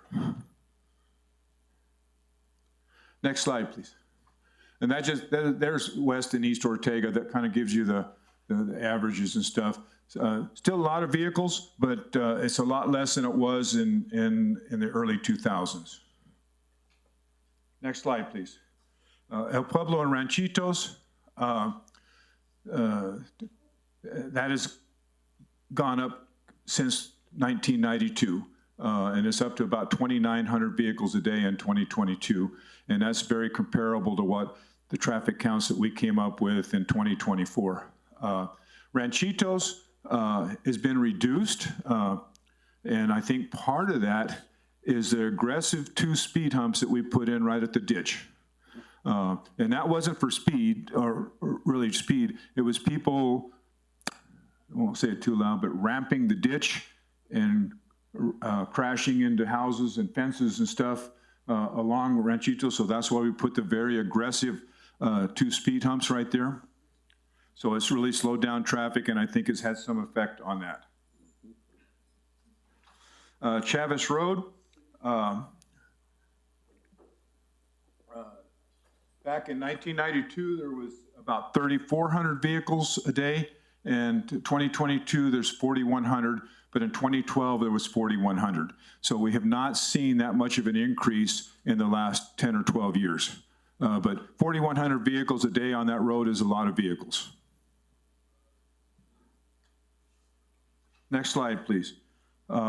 Osuna between 2nd and 4th, currently it's about 16,000 vehicles a day go between 4th and 2nd Street, and that's still a pretty significant number that just goes, and then they turn off on either 4th Street, mostly off of 4th Street, so that doesn't go down Chavez or anything that much. Next slide, please. So one of the things we do is traffic enforcement. As most people know, we contract out to the Bernalillo County Sheriff's Department for our law enforcement. And so in 2022, they made a little over 800 traffic stops in the village. In 2023, they made about almost 1,500. And through August, they've already made 1,400. They've been averaging a little over 200 a month, 250 a month. So they've been increasing their traffic enforcement. And it's just not on 4th Street, it's on Rio Grande, it's all the different side streets. And since we've got this new device, I send those traffic counts and the speed stuff to the captain from the North Valley, along with those suggested times where the most violators are, and that's how they work their traffic enforcement. So with that, the other thing with traffic calming measures, besides speed humps, speed tables, raised crosswalks or whatever, are traffic circles, chicanes, curb extensions, all kinds of other items that we can use throughout to try and slow the traffic down, reduce the lane width. There's a lot of different avenues that we can explore. Next slide, please.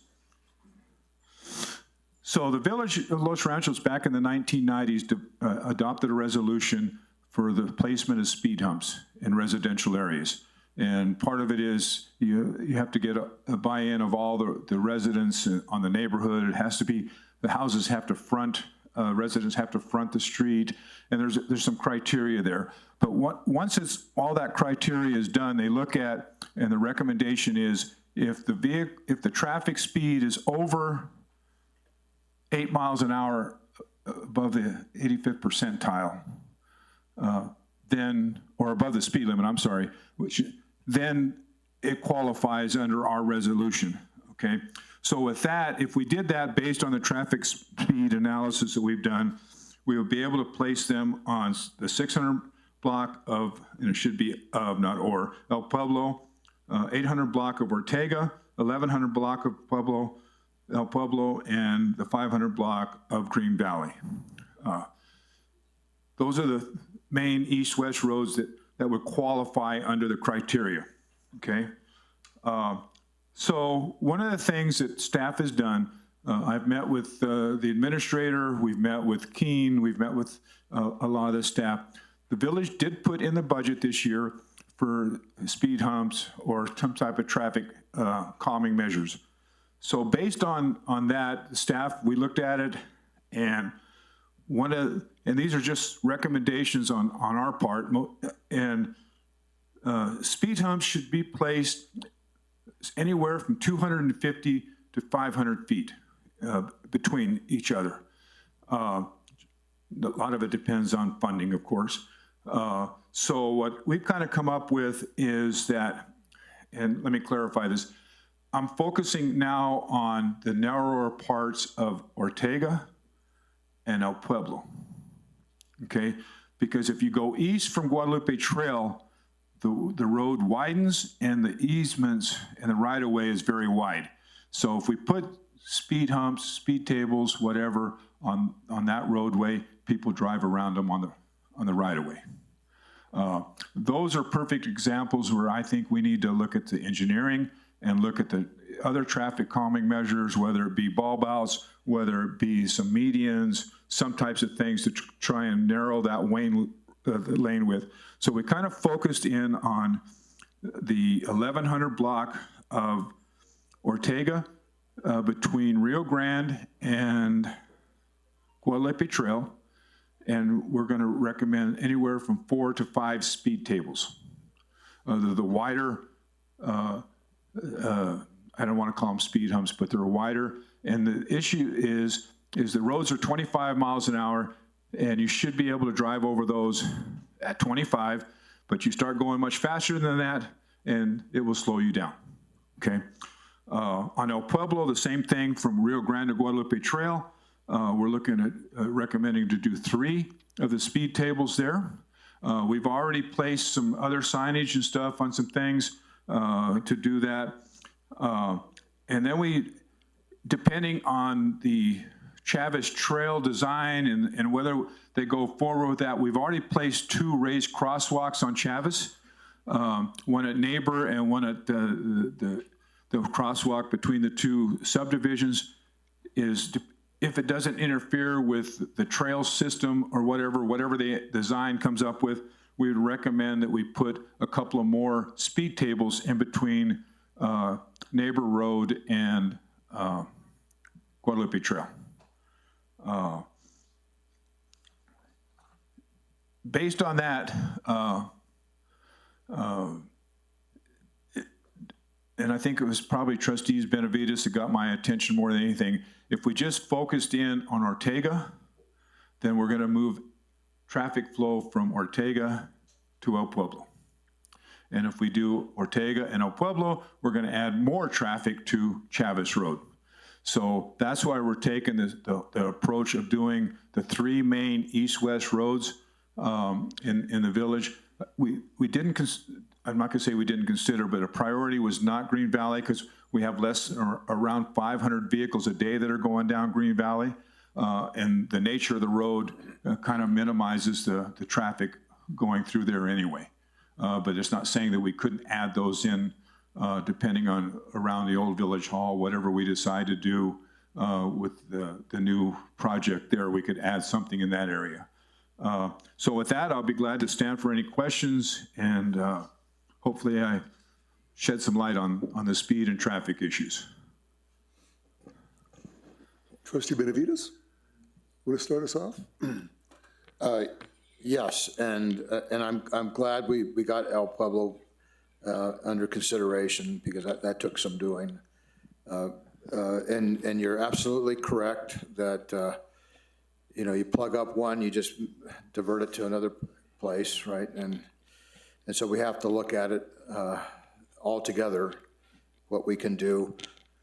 Now, El Pueblo offers other opportunities that Ortega and doesn't, and maybe I'm going to leave Chavez out of the conversation because there's a big funding effort for that already. So the opportunity on El Pueblo is the amount of right-of-way that's there. So you can also, I don't have a problem with the speed humps because they do work. I mean, we got them on Guadalupe Trail and the traffic went way down. So, in your presentation that was provided to us, you talked about, I'm going to probably mispronounce it, chicanes, and or median islands. Those are also opportunities on El Pueblo where they might not be on Ortega or Chavez because of the limited right-of-way. So I don't know what the right answer is, but you're right. If you put a speed hump, because of the massive amount of right-of-way, people can get around it, right? Yes. Yeah. So I'm wondering if we're going to solicit comments from the neighborhoods as to what they would like. So, Mayor, Trustee Benavides, what our plan is now is if the Board of Trustees is good with these recommendations, or at least the ideas of it, then we will then go to those different neighborhoods and those streets and present the plan to them on the actual locations of any speed humps or the speed tables or whatever we end up doing. The final comment that I have is, so I noticed that it's been advertised that the intersection of 4th and Osuna, going on Osuna, was to be closed. Has that happened yet? It should have, eastbound, it should have been closed either yesterday or today for them to start installing a 700-foot gas line, I believe. So only eastbound? Just eastbound, yes, sir. Okay. I was thinking if it was going to be closed completely, that would be an opportunity to do a more counting of traffic to see how that affects the dynamics of the traffic if that intersection was closed. Eastbound is probably not as interesting as westbound would be because, we anticipate that we'll see more traffic at that intersection. And so there are two camps. One camp thinks we ought to provide more lanes to ease that intersection. But the other camp, which I'm in, is, well, then we invite more commuter traffic at the same time, right? So I'm just wondering if there was an opportunity to further study the effects of that intersection That's all I have. You don't have to respond to that. Okay. Trustee Kiefer? So it sounds like, you know, there's somewhat of a plan for some of the major roads. My concern is the smaller road Vineyard. Because, I mean, the amount of traffic they're getting, 1,749 cars, which is, I mean, almost 500 cars more than Ortega, which is a much bigger road to be able to handle. You already said we have aggressive speed bumps. People aren't speeding, so they're willing to slow down to go down that road. So averages, 19 miles per hour. I don't know what else can we do for these poor people to deter it being used as a cut-through street. Any ideas? Any thoughts? I mean, this is a tiny residential street that's getting tons of traffic. And which street are you talking about, Trustee? Vineyard. Vineyard. Yeah. We're looking at a couple of options there. And so one of the things that we're seeing on Vineyard, or at least we think, is if I took 2 counts, one on the 300 block, which is in the village. Further east is not in the village, which they already have the speed humps on both sides of that. Is looking at the traffic that is coming out of Sadie's and out of Dion's. Now, there could be some things where we restrict that traffic from going down, and so they have to exit onto 4th Street. But that would be something that would have to be done engineering-wise and all that other stuff. But we did see that there's a significant amount of traffic coming out of those 2 parking lots that are going down Vineyard. So is that where we know most of those traffic's coming from? So it's not a cut through from Second? I don't believe so, because when we got the numbers closer to 4th Street, it was significantly reduced. So but wouldn't that include the turnout traffic from Dion's and Sadie's if it's closer to 4th Street? I think that the majority of them are probably coming from 2nd Street. So coming from 2nd to 4th? Right. Or to those businesses? Going into the businesses, and it's again a summation on my part, but into Sadie's, there's already an intersection, a 4th Street entrance at a traffic control device. So if they're going to go down 4th Street, they'll go through I would think they would go through the solar traffic signals. Does that make sense? It does. I'm just trying to think. So then it kind of is being used as cut through from 2nd to 4th. From maybe 2nd to the businesses, but not necessarily to 4th Street. But my question is, let's say we close off Dion's and we close off Sadie's, right? If they're coming from 2nd, because the only other way would either be Willow or would be Montano, right? Is pretty much kind of the closest, and we'd hope Montano. They're still going to come 2nd to 4th and then make a right or left depending on what business they go to. Could very well be, yes. So I'm not convinced that closing off the entrances would make a difference. So I guess my question is, how do we help these people? I mean, it's truly a tiny residential. We've already got aggressive speed humps. I don't know any of these other traffic measures would make a huge difference. I'm convinced that it's a bigger problem that we need to figure out, I guess, with partners, county, city, whoever else, to try to, I don't know, can we put up a big old barrier, or do you have to have a key tag to cut through? I mean, I'm being facetious, but. Trustee Mayor, I think there's not a lot of options, but I think there's several options to look at. But we would have to work with Bernalillo County because the major part of that road is in Bernalillo County. We have a very short distance that's actually in the village. And so I think that's something we could sit down with Bernalillo County and see if there's some type of traffic calming measures, or, and I'm just thinking off the top of my head, so don't, could make it a one-way. Yeah.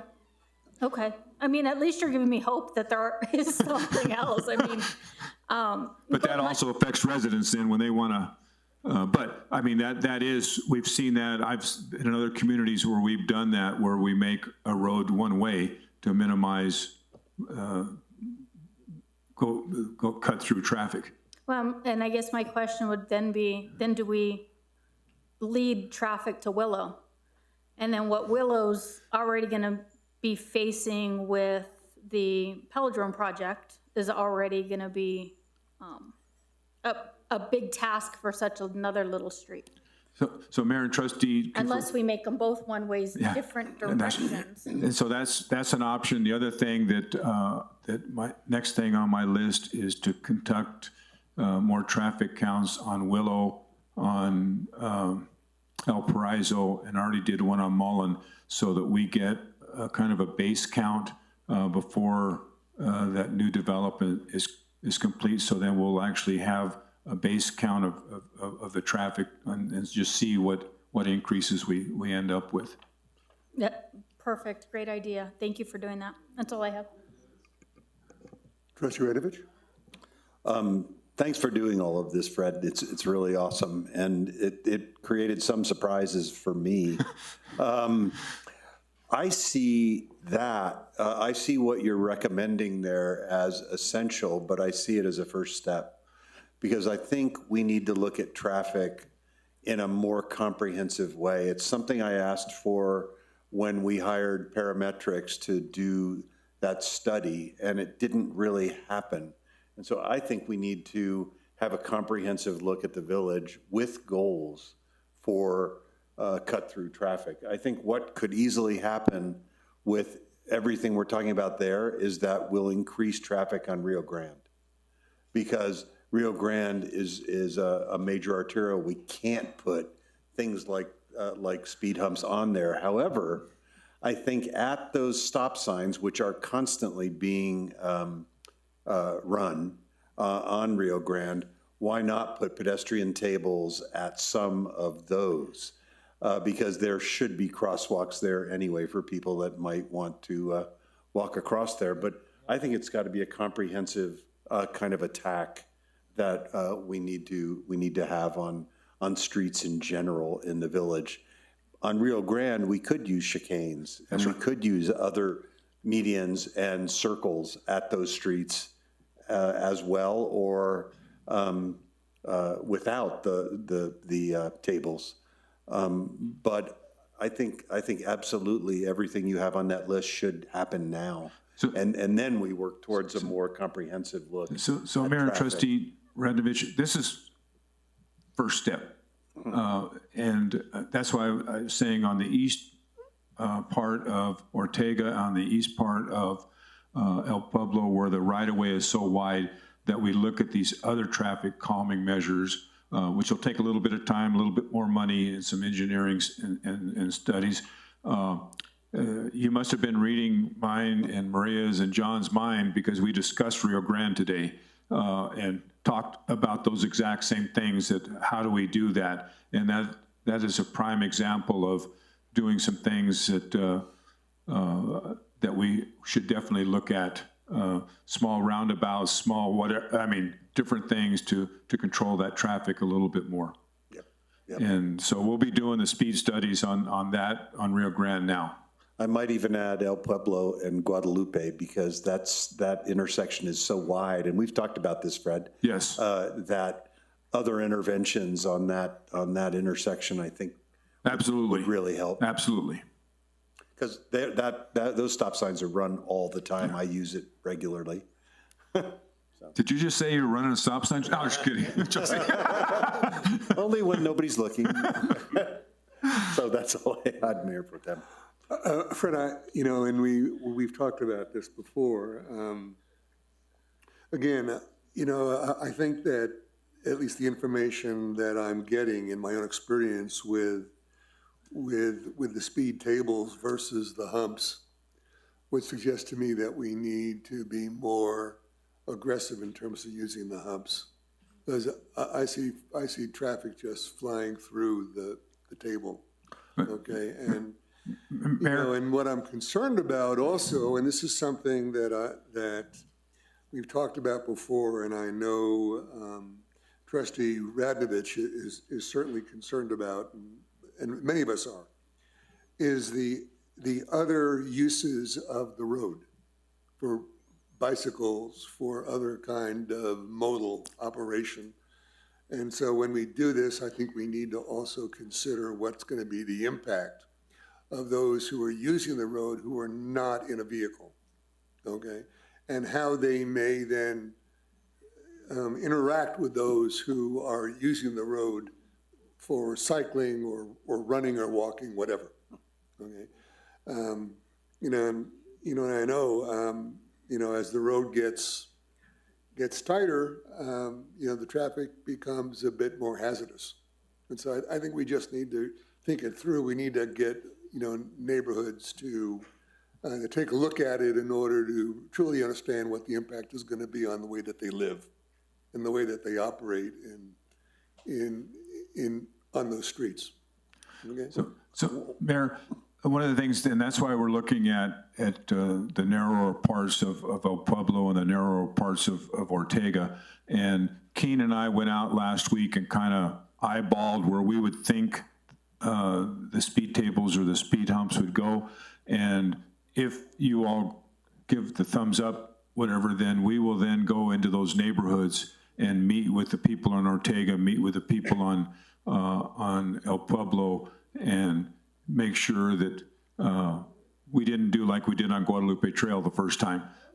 So I think we've learned from some things, and this way then we can actually get them in there. And the reason is that that we think that I think that the speed tables we're going to space them at roughly 500 feet apart, where what we did on Chavez Road, and even though the data shows that the traffic is slowed way down on that already, but if you add more, it slows it down even more. So I think that those are the types of things. I'd love to go 250 feet because the suggestions are anywhere between 250 and 500 feet to get compliance. But you know, with a limited amount of budget money and trying to get at least El Pueblo and Ortega at the same time, we have to start somewhere. And that doesn't mean that next year we can't add more speed tables or speed humps. And I agree with you, Fred. One other thing I was going to mention, Mayor Pro Tem and fellow trustees, we should, I mean, I don't know if this is possible. I know we have an engineer in the audience, but I would love to outlaw free rights. A free right is a intersection, I'm sure Fred knows, like the one shown on page 94 of our package. It allows cars to not stop and slow down as they turn right onto the next street. I don't believe we have a free right in Los Ranchos. That maybe, yeah, that is a free right. That's right, yeah. Right at Chavez and Guadalupe. I think we just ought to outlaw them because they are the most pedestrian unfriendly intersections that you can imagine. And I understand why traffic engineers use them, but I just don't think there's a place for them in Los Ranchos particularly. So, Mayor Pro Tem, may I? The only other suggestion I have is when you're considering Chavez, especially if we're talking trail, is a crosswalk speed bump between the north and south side of the lateral ditch. So Mayor and Trustee Kiefer, that's already in the works with, if they do the Chavez Trail, that's one of the things we will make sure that goes in there. Hopefully they will include that. If the trail doesn't exist down the road, whatever, that's one of the things we would recommend putting there anyway. So we don't want to put things there and then dig them up because they have to redo the road or whatever. But I will tell you, yes, right there, we want to put a raised crosswalk also.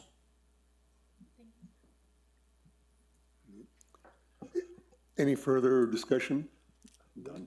So I think at this point, though, do we then want to make a motion to move ahead and at least provide, direction, or can we? Point of order. I think we can get Board of Trustees acclamation that this is the thing to do, but there's no motion on the agenda. Okay.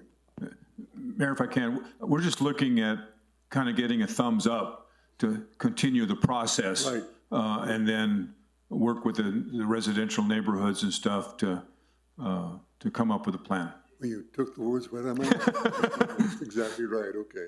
All right. Okay. Well, thank you very much, Fred. Thank you. So let's then move on to the next presentation, which is the analysis of Paseo del Norte sound wall. And this is Mr. Thomas.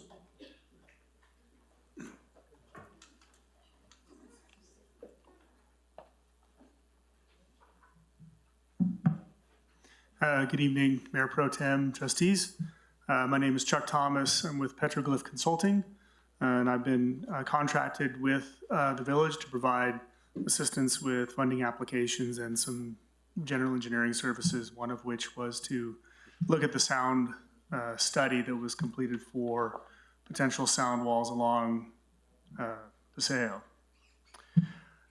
So right now, kind of where we stand with the report, if you go back into the summary and recommendations section, is that analysis of the existing noise conditions found that most receivers are below the selected, sorry, they got the acronym in there and I don't have it up in front of me. Yeah, the noise abatement criteria of 66 decibels do not warrant consideration of abatement. And for the areas that did, only 2 of the identified areas would meet the benefit threshold of 5 decibels. However, the cost benefit analysis that met the threshold, the 50,000 per benefited receiver cost criteria, was not met. In other words, there were too few receivers that met the criteria for a reduction, so that the unit cost per receiver was too high to qualify for funding through DOT through FHWA. So kind of as it stands right now, based on the conclusions in the report, there would be no action taken by DOT or FHWA to put in sound walls or any sound reduction barriers.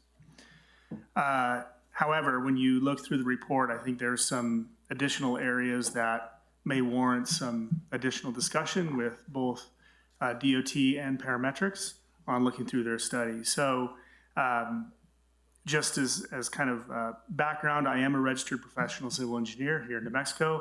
However, I am not a sound study expert. So just want to be clear on the record on that. So I evaluated this report from the basic standards as an engineer, looking at basis of design for the report and ensuring that there was enough data to support the conclusions that they provided. So as part of this work, I evaluated 3 documents. In essence, one was the agreement and the settlement for the Paseo del Norte crossing and corridors. That was an agreement with the village, dated July 28, 1986. So that was prior to Paseo coming into existence. Of course, this report, the Paseo del Norte corridor traffic noise study, dated March of 2024. And the Infrastructure Design Directive IDD-2022-04, Procedures for Abatement of Highway Traffic and Construction Noise, dated April 22, which is a design guidance from New Mexico Department of Transportation. I will note that the traffic study that was provided for review did not include Appendix A, which is the model input characteristics. So there are a few pieces of the information that I don't have and may answer some of the questions that I'm going to kind of discuss here. So I get the first question that came up for me is, were the correct noise abatement criteria selected for this study? So in the study, They reference Category B and Category C in the noise abatement criteria, which both have a maximum noise limit of 67 decibels. Category B is for residential, and Category C is for active sports areas, amphitheaters, auditoriums, campgrounds, basically areas of public use, but they both have the same limit. However, there's a third standard that can be used, which is Category A. So Category A has a maximum noise limit of 57 decibels. Now, with the existing study, all of the receivers came in well above 50. Several were above that 66 criteria that they set. But there were a lot that would be in exceedance of 57. So if that were applied as the standard, all but 2 of the receptors would be in exceedance of the standard, as opposed to what's being evaluated for 67. So there's a lot of very close receptors in that noise range. So changing the standard by which you evaluate would drastically change the outcome of the report. So what's interesting is the Category A definition is for lands on which serenity and quiet are of extraordinary significance and serve an important public need, and where the preservation of those qualities is essential if the area is to continue to serve its intended purpose. So that's the definition in the FHWA for Category A. What struck me in reviewing the original agreement between the village and DOT, as part of the agreement, and I'll quote the agreement here, it says, the section of the Rio Grande Valley that is incorporated into the northern part of Greater Albuquerque is a natural resource that is valuable to everyone. The trails for walking, running, and horseback riding as they wind through the bosque with its age-old trees, flourishing wildlife, and lush alfalfa fields are unique and often forgotten escape from busy metropolitan life. Available for use to the whole community, the valley is, without question, a special place, steeped in tradition and history, rich in culture, a place that, for everyone who has lived, worked, or simply enjoyed it, demands preservation so that future generations can also share the privilege of this heritage. It further states in the agreement that it is understood and agreed to by all parties signatory to this agreement that the North Valley of Albuquerque is an invaluable and irreplaceable resource, and that careful attention will be given to preserving the integrity of such a rare area found as it is in the confines of a large city. I was struck by a lot of the language in that agreement and how similar it is to the language of Category A. So, lands on which serenity and quiet are of extraordinary significance and serve an important public need. So, just based on that evaluation of those two, I think it warrants further discussion with the DOT on whether or not that is an applicable standard that should be applied to the sound wall study. And obviously, if that was applied, then it would significantly change the outcome with all but 2 of the receptors coming into play. A couple of the other items that were noted in here are in terms of what amount of information was provided in the report, and there were some questions on how the information was gathered. Now, if the traffic study had shown that the noise limits were definitely very far off from many of the standards, it might not be worth digging into this further, but there are an additional 9 receptors that even at the 67 decibel limit, there are additional 9 receptors within 5 decibels of that limit. So should the information and the criteria change on how that data was collected, that might result in additional receptors being identified as being in exceedance and then qualifying as receptors to count against the cost of the improvements. So one of the ways that you can make that work is you either reduce the cost of the improvements or you apply it to more units to divide up that cost.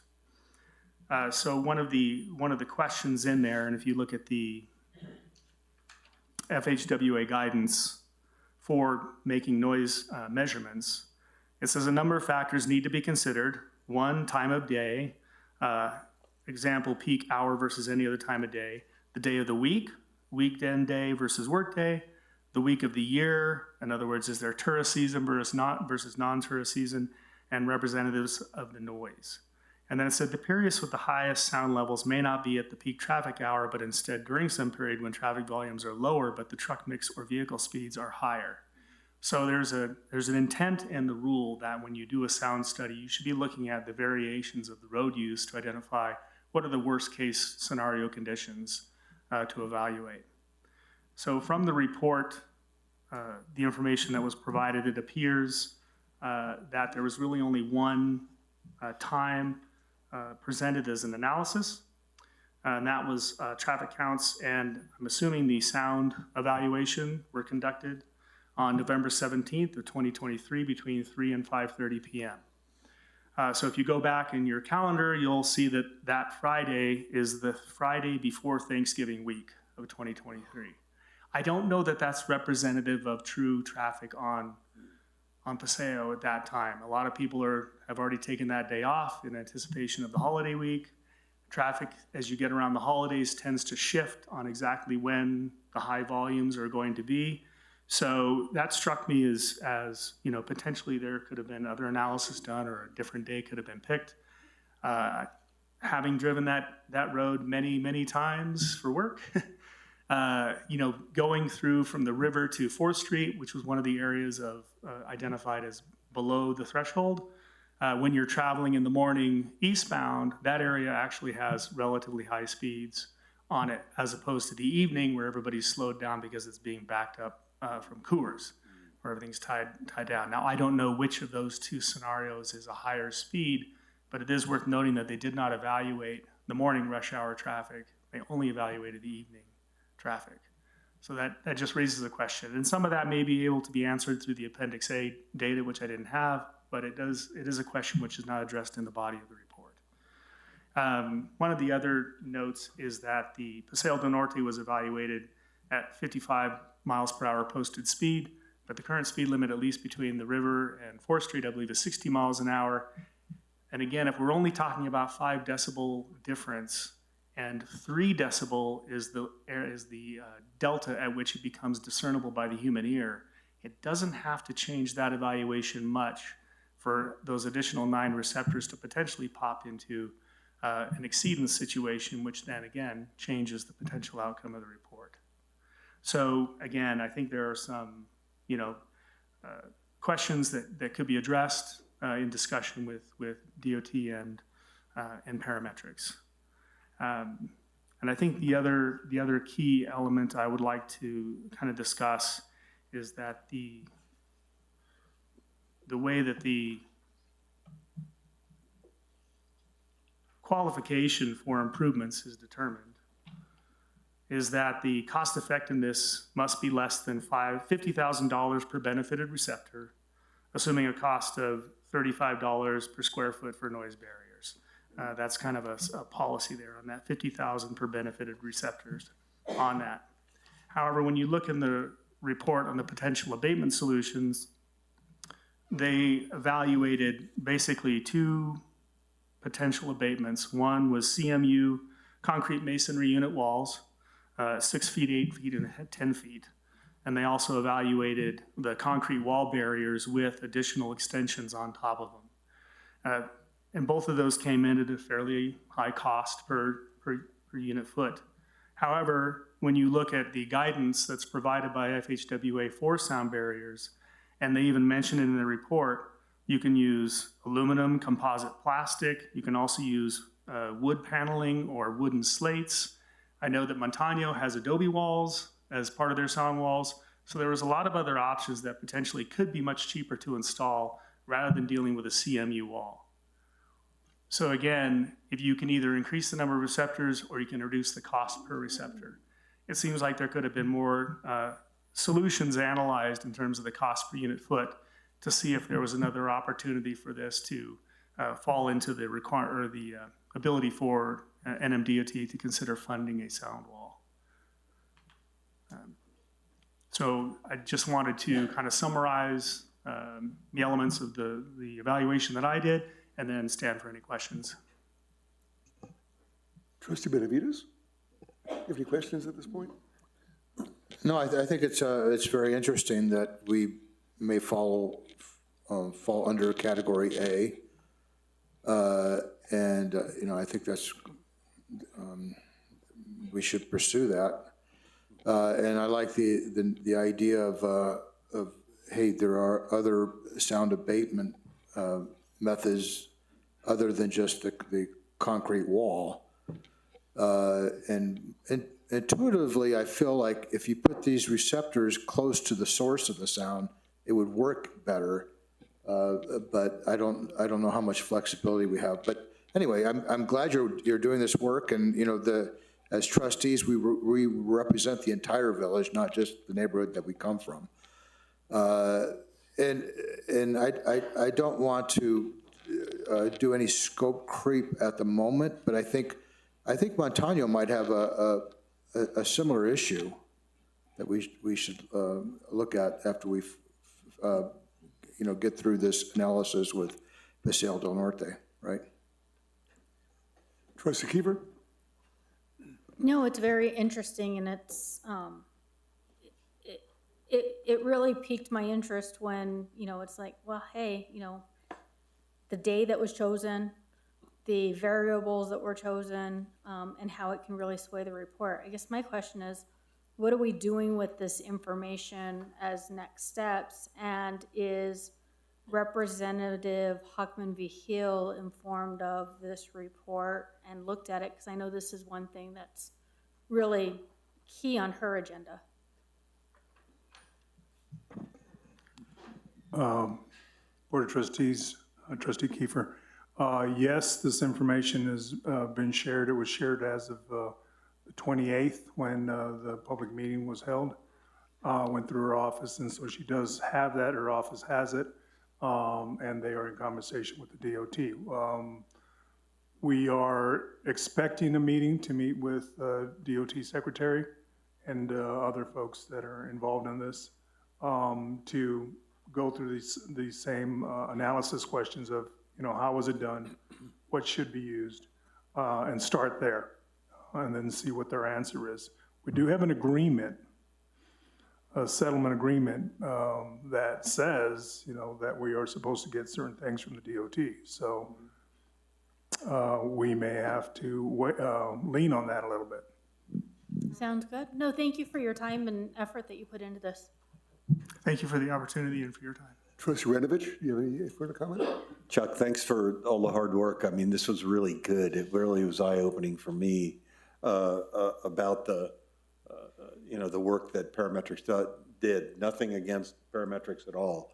Just having a second look at it really pointed out some things that I think need more look, need more investigation, I'll say. Something I brought up, which you didn't mention and they didn't really have an answer, is a lot of the noise that we get in Los Ranchos is from, I think, just anecdotally, is from traffic east of 2nd Street.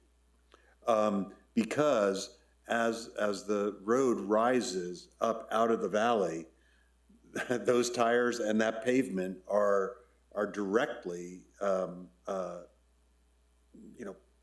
pointed our way, for lack of a better term. So I think some of the noise that we get comes from there, especially when people that are racing on Paseo del Norte gun it. It's very obvious, I think, again, anecdotally.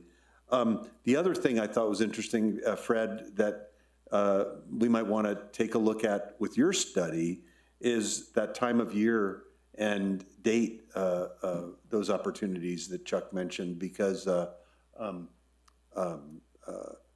we may want to look at specific times of year, season, holidays for the counts that Fred is taking at this point for that other work. So that struck me as well.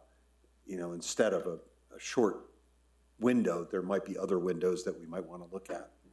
So, and I call Chuck because I've known him for a long time and he's a friend. So, Chuck, I certainly agree. I mean, I think that we have anecdotally understood that the data just wasn't accurate, and for us to be able to go back and take a second look at it, I think is going to be very helpful for us.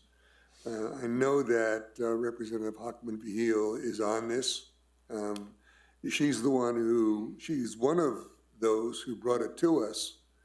And I know that she's interested, as Administrator Avila talked about, is to get together with DOT and take a look back at the settlement agreement and move onward so that we can come to some resolution on how we're going to do this.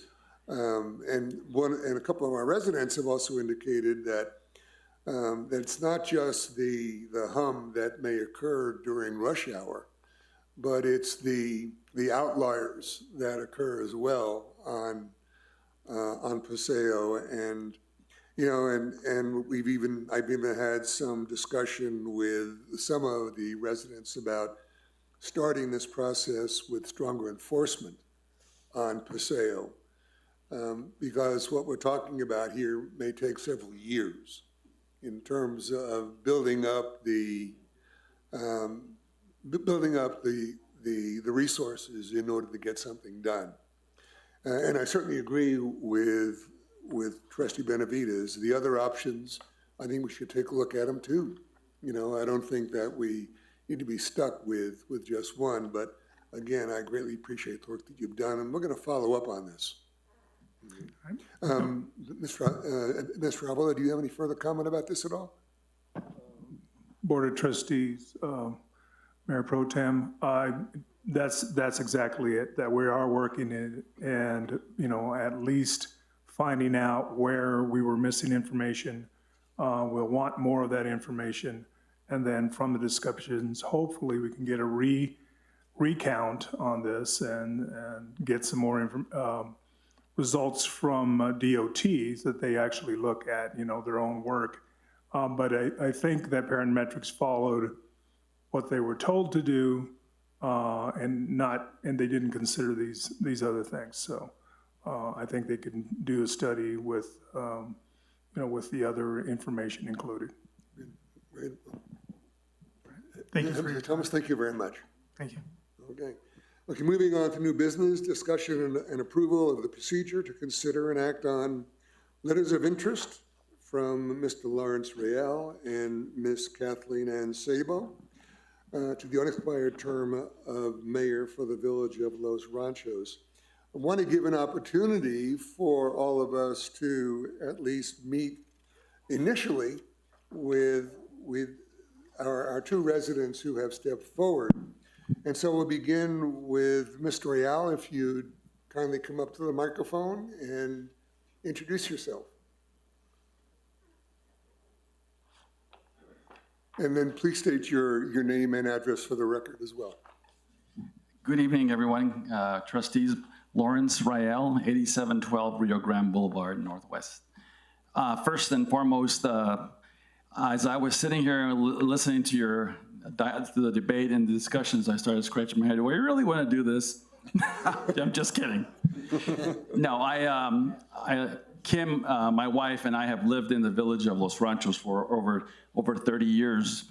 We had the privilege of raising three of our children here in the village, and quite frankly, I couldn't think of a better place. In spite of all my work with the city of Albuquerque and in Bernalillo County, this is really a wonderful place and one that's very special to us as a family. And I know obviously to the residents as basically witnessed with all the conversations related to the zoning issue, et cetera, that you all deliberated on earlier. A little bit about my interest, obviously.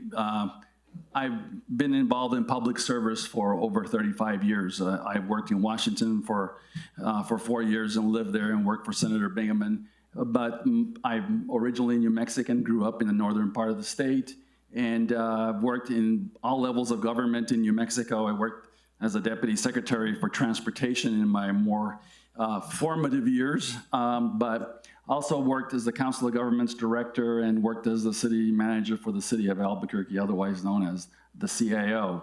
So I bring a great deal of local government experience and lots of, if you will, nights like tonight and even further into the wee hours of the night, working to improve our community and do the right thing for our citizens, whether it's in Bernalillo County, the city of Albuquerque, or when I was director of the Council of Governments, even working with then former mayor and late mayor Larry Abraham, when he was our director of our Council of Governments for many years. My interest really surprisingly tonight was the issue of transportation and the reports that you all just heard. I am a firm believer that this community of ours, being in between Albuquerque and the growth of the west side and the growth in Rio Rancho and even the impact of our friends in Corrales, our corridors like Rio Grande, 4th Street in particular, and then all the side streets that feed off of those roads, all require us, I think, to look at these transportation issues very differently. And Fred's report, I think, was spot on. Those are the kinds of, I think, of important investments that we make in community and in making our community safer for our children and for all of us who are beginning to get a little more gray around the ears, that really it's about creating and preserving what we have here. I also think that our investment on 4th Street is an important one, our Main Street program that would really help our businesses and really create an opportunity for others to come and see what 4th Street has to offer as a business area. As you all know, I'm sure from working on your budgets, and John can certainly tell you, we rely on local governments on gross receipts tax to help fund our communities and to help provide the services that we do. And so expanding and helping grow our businesses along 4th Street as our commercial corridors, I'm a big supporter of Main Street and would certainly would love to continue to ensure that we make the best use of that investment that's already occurred and future investments that will happen. I couldn't help but also just recognize the conversation you all were having.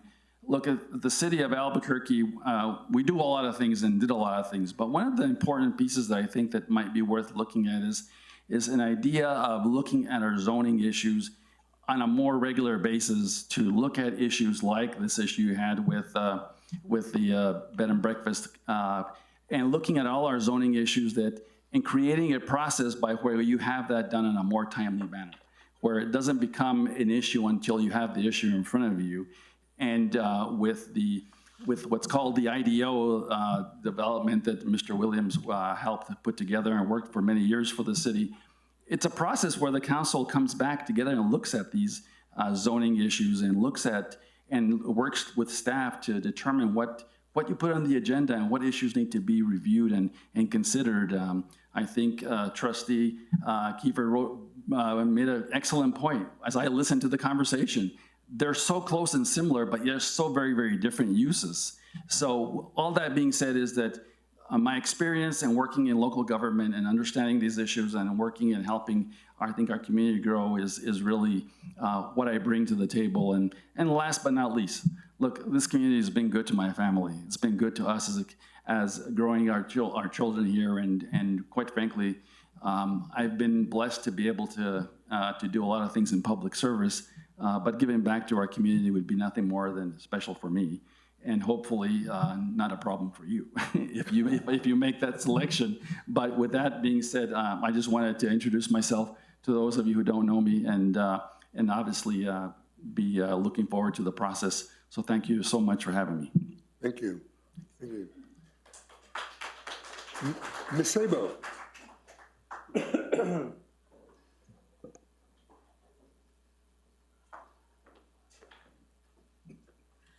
Good evening, Honorable Mayor Pro Tem and Honorable Trustees. My name is Kathleen Sabo, 5837 El Prado Road Northwest. I've been a resident and a homeowner there for 6.5 years, but like many of my friends and like Mr. Al, I wished I had lived here 30 years or more. It really is an amazing place. So I always ask myself, how can I best serve? And it's why I've held a number of positions as an attorney, as a director of an ethics organization, as a head analyst for the New Mexico State Senate, as a public radio host. I could go on, as a musician. And I apologize, allergies have gotten the best of my voice today a bit, so I apologize. And when Mayor Craig died, I believed, as one who champions transparency, as a person who weighs evidence fairly, a person who listens to all voices, that I could perhaps serve the village's mayor. particularly during the time when palindrome, when that issue was front and center. And it was only later that I learned that the hiring or the choosing would be put off, and I still continue to think it would be, I could best serve here. Then came the US presidential election on November 5th. Already we are seeing people threatened with deportation and denaturalization. We hear plans and pledges to strip marginalized groups of people of rights and freedoms, and women and girls are being taunted with, "Your body, my choice." We are in a time fraught with division and the anticipated erosion of rights and privileges for many. Given the climate in which we are now, I am questioning whether serving as mayor of the village of Los Ranchos is the best way for me to make use of my skills, experience, my talents, my passions. After much thought up until this evening, I believe the answer to that question is no. I've given this great consideration, and I don't make this decision lightly, but I want to be available to assist in the efforts that clearly lie ahead to preserve rights and freedoms. And although it's early after the election to decide to make this choice, I wouldn't want to put the village in a position of having to choose a mayor again, should I be chosen and then decide to leave to use my skills elsewhere. And though I personally do not know Mr. Real, I mean, what you said just resonated, and his resume certainly suggests he would be a capable leader and steward of the village should he be chosen to lead as mayor. Therefore, I am withdrawing my application. And I apologize if that creates any problems, but it's something I've given a lot of thought to. I will not disappear. I want to be involved at least in holding the village to a high standard. I know that we who have so much communally, if not individually, can be a shining star for inclusion, kindness, and fairness. I thank all of you for your service up here and the time that you spend, and for the opportunity you granted to me to be considered to serve the village as mayor. May you continue to serve wisely, fairly, collaboratively, kindly, and justly. Thank you. Thank you, everyone.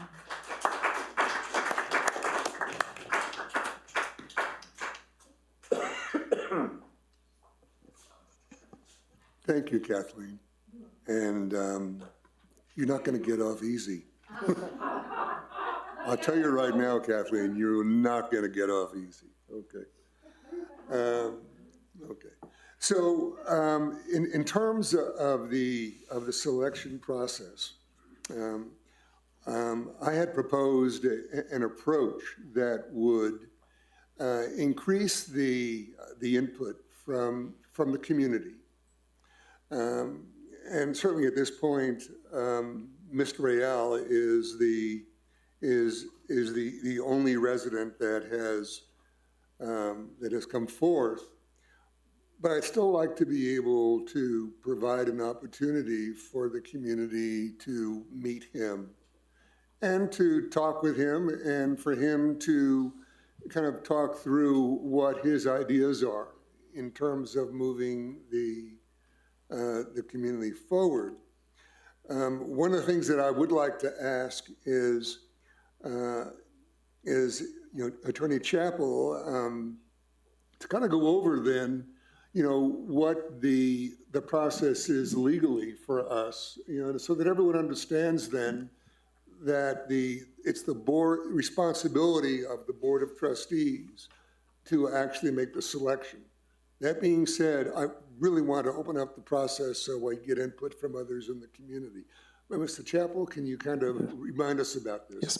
Yes. Mayor Pro Tem, the process, as we have talked about in the past, is pretty simple. We have a single statute which deals with replacement.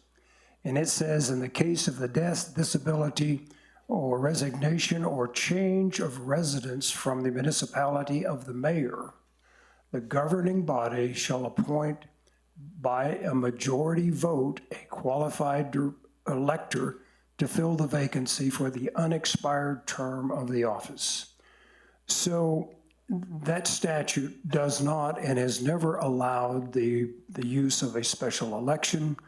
We talked about using some sort of a public process to obtain applicants. But there are two or three things about that statute. And the first one is the candidate must be a qualified elector. And a qualified elector has been determined under the Constitution of someone that meets the qualification as a voter in the state of New Mexico, even though they perhaps are not even registered. So one of the steps, and I assume that Mr. Rael he's been here a long time, and I have known him for a long time, is a qualified elector. The other thing the Constitution says is that the person serving in this position must be a resident of the district in which they are going to serve. So those are the two qualifications that are set out. It does not give you, as the Board of Trustees, any more direction than that. There is no case law in New Mexico that specifies or identifies or clarifies any of that. There's an Attorney General's opinion that really goes back to the point that your authority is extremely broad. There's no requirement that you have a referendum. There's no requirement that you have public input. None of that. I think it implied that you would do this in an open meeting because it is a policy decision. I would put it in that category because the mayor is not an employee of the village.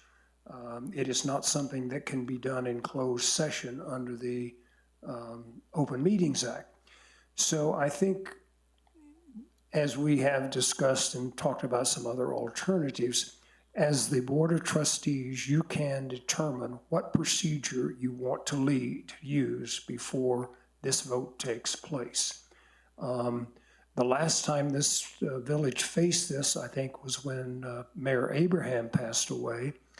At that time, Mr. Lopez was the mayor pro tem, and we just came to the next meeting, and Don thought because he was the mayor pro tem, that's like being the vice president. You immediately proceeded to this position of mayor.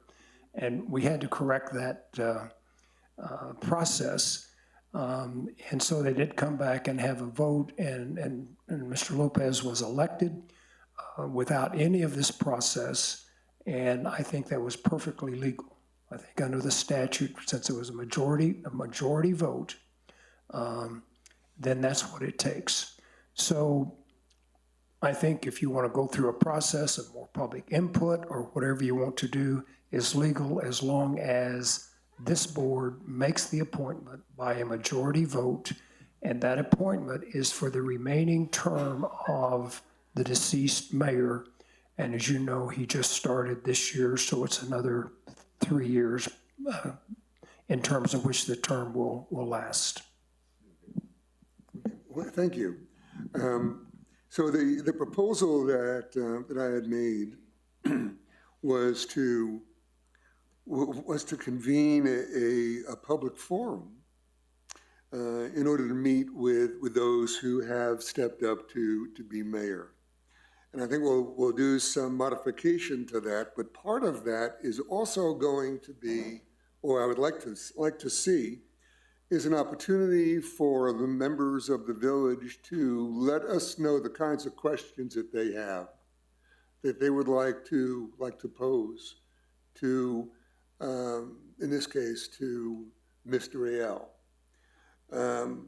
You know, and the vote would not take place until there is a point in time where we can come together as a board. I initially had thought about, you know, having a vote in December. But again, I'm certainly open to other trustees in terms of the way that they would propose doing this. One of the things that's been brought forward by a couple a couple of us, has been to kind of defer the actual swearing in until we get through this initial phases 1, 2, and 3 of Palindrome. And that would allow the new mayor to take a seat without having to be involved in that final discussion. The way we are proceeding right now, there is, and indicates that we may not be ready to actually vote on Palindrome as a board much before January, or potentially even February. I just don't know what that would be, and I wouldn't want to make a decision based on that. But I think, in all honesty, I'm trying to create an approach here where we get input from all of you, as well as those of you who are not here this evening, and be able to not only have this forum, but also have a meet and greet. And so we can meet one-on-one or in small groups, with the mayor before we get to the point of actually doing a vote. But I'm certainly open, though, to other discussion of the trustees. Trustee Benavides? So I like what you said. I had mentioned this to you previously, that I wanted to get through 1, 2, and 3 of Palindrome before we involve a new mayor with that process. And so I'm thinking we're not likely to swear anybody in until about March timeframe. I like the idea of you calling it a meet and greet. That's probably a good description, so that the candidate can meet the public and see what's on their minds, and they can have an opportunity to ask questions, and that would only be helpful down the road anyway. So I'm okay with that. Trustee Keever? So I've got some concerns about what's being publicly said, only because I was sued by Palindrome. And one of their arguments in their lawsuit was that we, the village, are withholding doing our duty to fulfill the mayor's position by not acting on it in a timely manner, which then presents a potential problem for them in not having quorum and having their fair rights heard. So when I hear 2 trustees that are saying, well, I want to hold off until this happens, that scares me that we could be putting the village in some type of potential, again, litigation, because it is our responsibility under the state constitution, when there's a vacancy, to fill that vacancy as soon as possible. And this has been a while in the making, but now that we have a suitable candidate, it's our duty to fill that position. Not to say, well, we're going to withhold until this item that is on an agenda is heard, when there's only 2 people up here that can hear it anyway. And so there's a whole another element of whether or not that meets the definition of a quorum or not.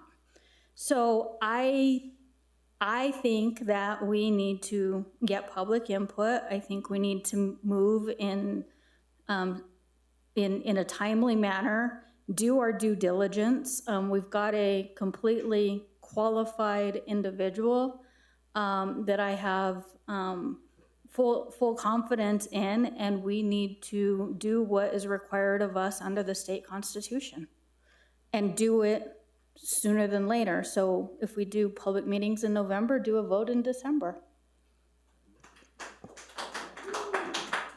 Trustee Randovich?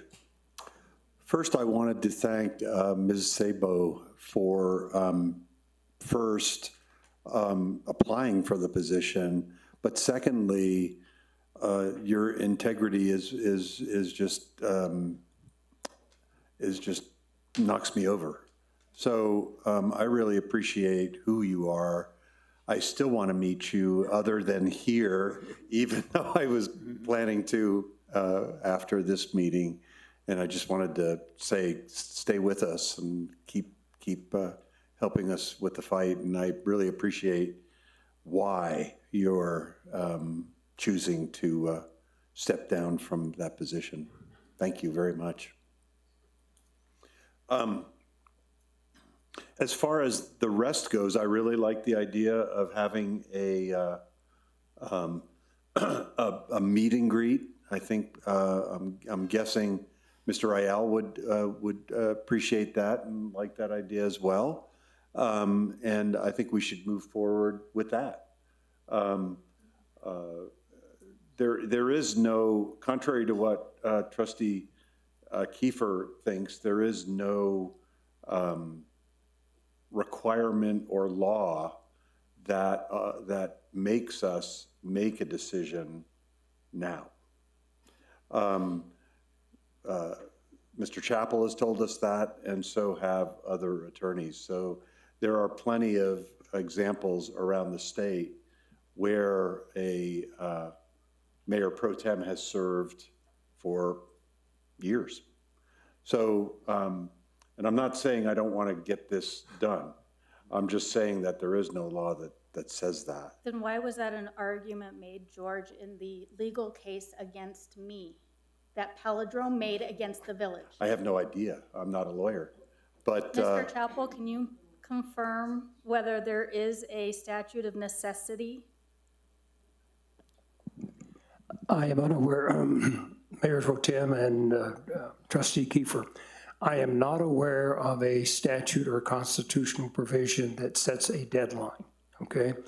The statute says the governing body shall appoint someone, so it uses the word shall. The village was criticized by Judge Lujan for failing to appoint someone to avoid some of the questions that were presented by both sides in terms of how the problem arose and how it could be resolved. But that's one judge that says that there's nothing that says anything stronger than the word the board governing body shall appoint. So what does shall mean? And that's, nobody has determined that under the case law.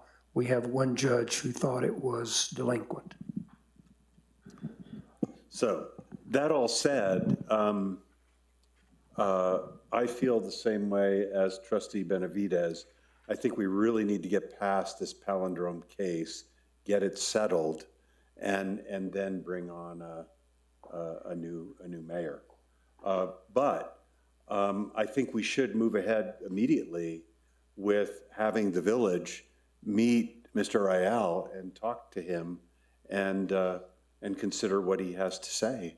I think there's time to do that, and I think this gives us a rare opportunity for people to be able to do that. So I'm liking what you first proposed when you first started the discussion. Mayor Pro Tem, may I ask? Why are we arguing amongst each other? Mr. Ayal, may I ask a question of you? At this point, I mean, I don't know if we can actually do that or not. I mean. It's him, he's the only one. I know, but it's still a very unofficial capacity at this point. I mean, Mr. Chappell, what do you think?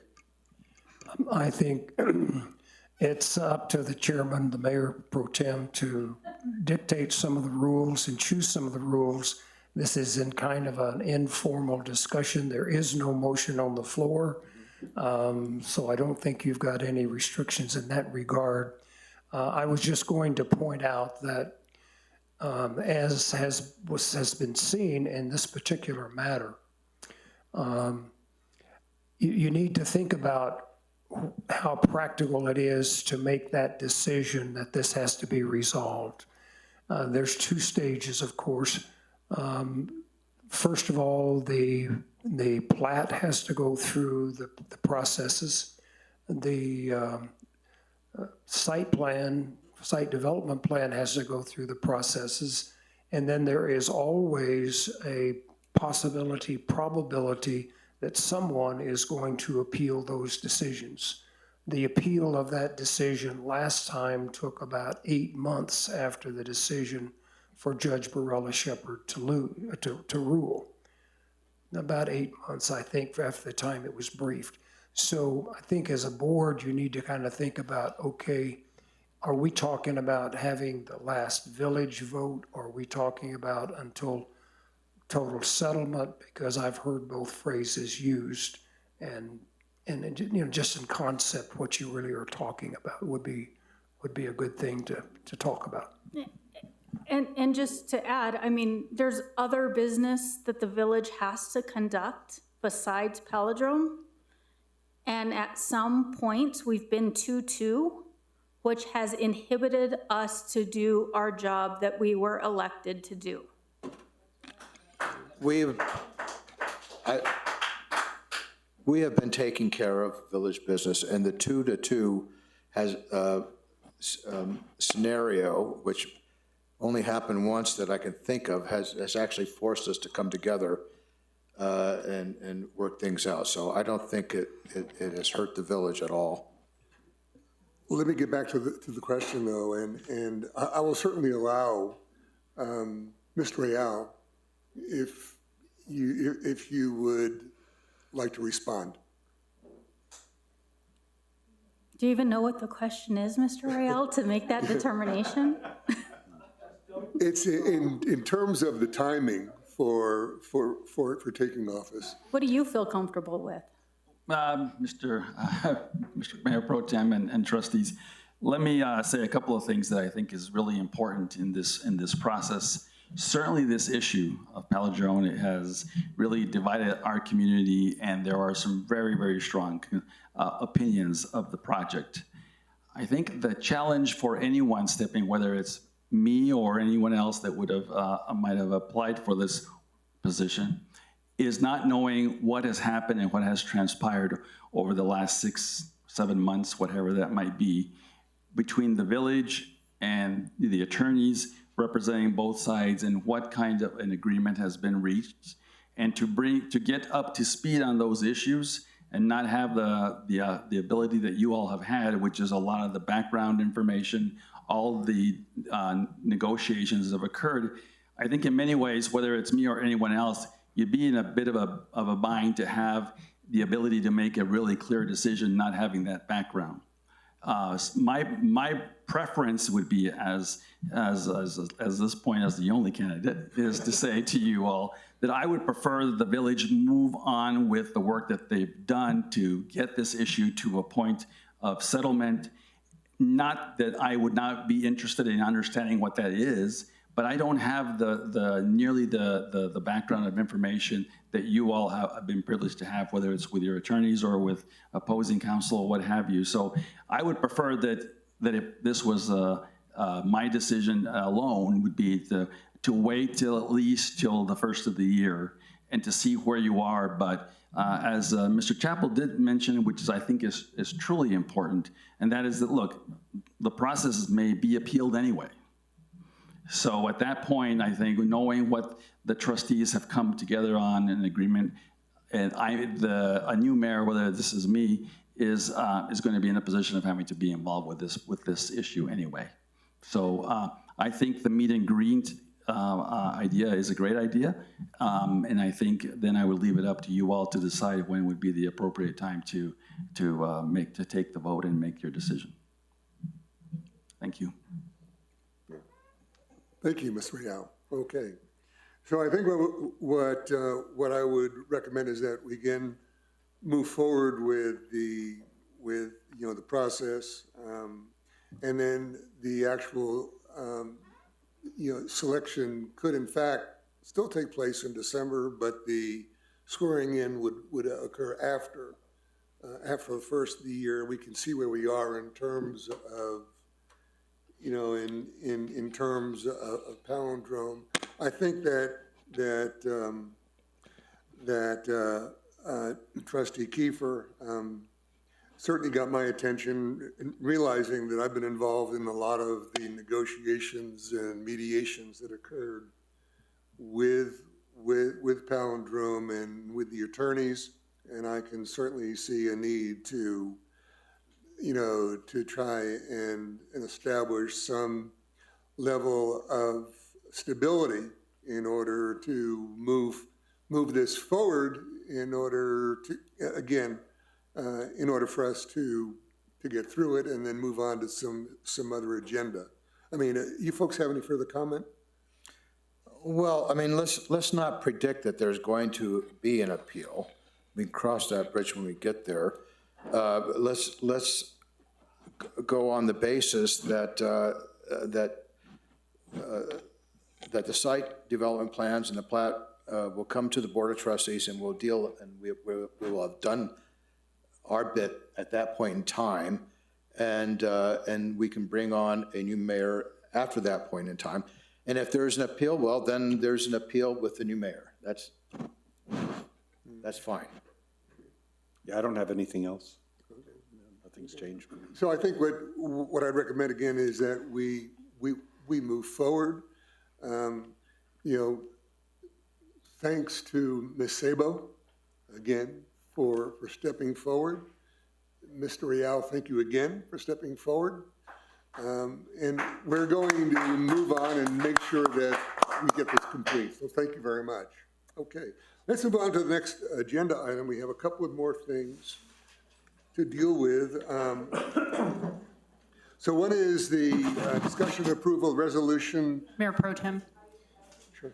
Pardon for the interruption, but this was an agenda item for a motion to approve the procedures of what you just discussed. You had this as a motion to approve procedures and how you wanted to proceed with this process. Oh, I see, okay. This one, Okay. oh, Yeah, so there's a motion then to approve the procedure. Is there a motion, or we need to make a motion? I didn't. that's not what, No one has made a No one's made a motion. Yeah, there wasn't a request for a motion. Correct, It's on the agenda, though. It's on the agenda. correct. Let's defer this, because I would want to see it in writing so I know what I'm voting on anyway. Okay. Yeah. I feel similarly.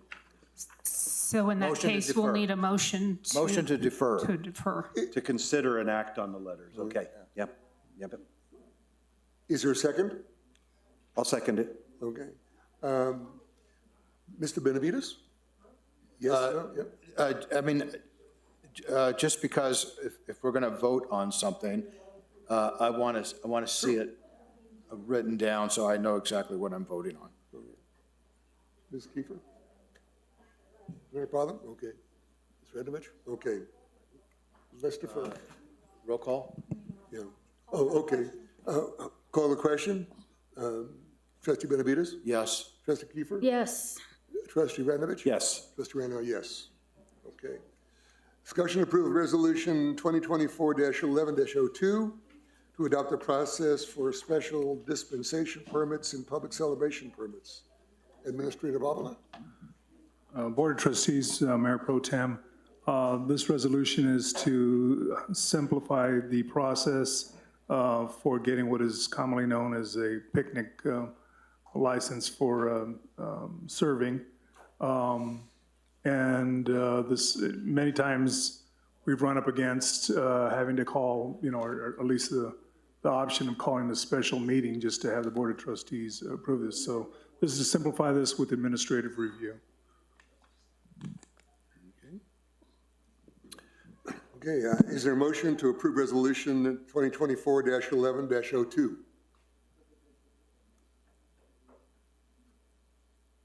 Anyone? Motion to approve? I'll motion to approve resolution, 2024-11-02. Is there a second? I'll second that. Any discussion from the governing body? Okay, let me see if I understand what we're doing. We're allowing the decision on a permit to reside with the mayor and you, or how's that work again? Administrative review, and believe it's the village clerk and the administrator to review their application for a picnic license or a celebration permit, rather than going through the notice to the public. Okay. I understand now. Yeah, I'd like to hear the other comments from the Board of Trustees. Trustee Kiefer? I have no questions. Trustee Ranovich? I have no questions either. Okay. Okay. I would suggest that it's, you know, that this allows the process to move a bit smoother. Okay. Rather than wait for meetings. And I've seen in my role as Mayor Pro Tem, you know, some of the underlying kinds of decisions that have to be made in order to do this. And so I think I certainly have, you know, full confidence in the administrator, you know, and the clerk, you know, in order to help us with those decisions. If there are, however, issues that come before them that they feel need the support of trustees, I would certainly ask that they come back to the trustees and for us to talk about it. Okay. But I wouldn't have any problem. So let me call the question. Trustee Benavides? Yes. Trustee Kiefer? Yes. Trustee Ranovich? Yes. Trustee Rano, yes. Okay. Discussion and approval of resolution 2024-11-03. Resolution stating the acceptance of state road funds administered by New Mexico Department of Transportation. Ms. Rinaldi is not here. We're bringing her in on Zoom. Oh, okay. Good evening, Mayor, trustees. Danielle, can you hear me? Yes, Medea, we can hear you. Do you have your camera on? I do. Can you see me? Not yet. Not yet. I have it on my end.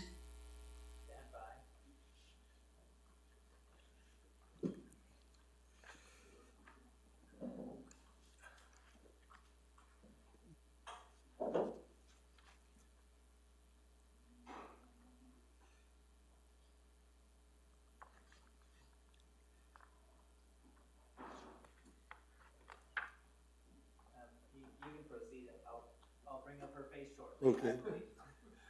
Maria, why don't you proceed, please? Certainly. I'm sorry about my chihuahua in the background. He was perfectly quiet for the first part of the meeting, and now he's starting up. Mayor, trustees, in the packet, there is the referenced agreement as well as 2 correspondence with NMDOT. The Village of Los Ranchos, by application, received a transportation project fund award in 2022 in the amount of $1.425 million for planned design construction of the 4th Street Phase 2 project. And at some point in the execution of the agreements, there was a determination made regarding the legislative authorization for transportation project funds that construction was not eligible for funding. So we have this $1.425 million, and we approached the cabinet secretary in November of last year and requested the possibility of a swap of funds with New Mexico road funds through the Department of Transportation at the cabinet secretary's discretion with our transportation project funds.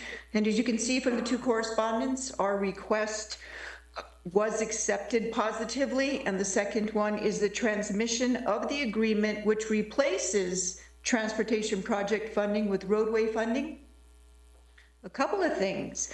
This new grant agreement maintains the same project number. It is for construction funds, and it does not have a required match agreement. So essentially, our award has increased by $75,000.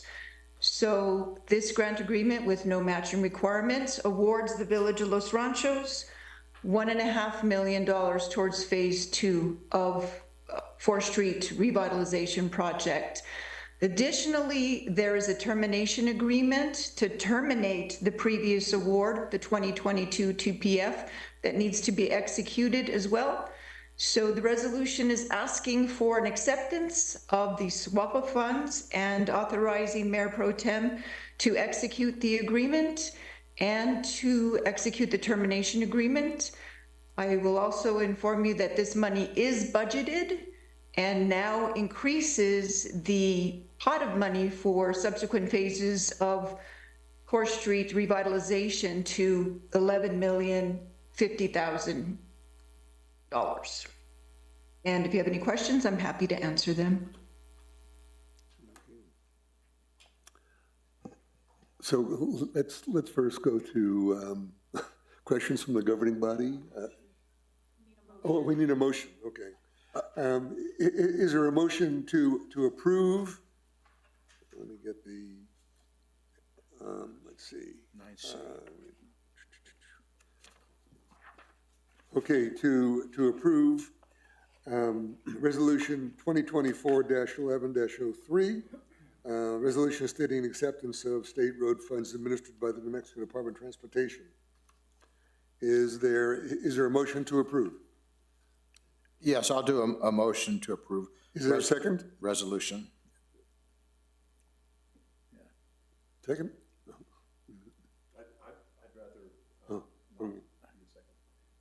I'll second. Okay. Discussion of the governing body.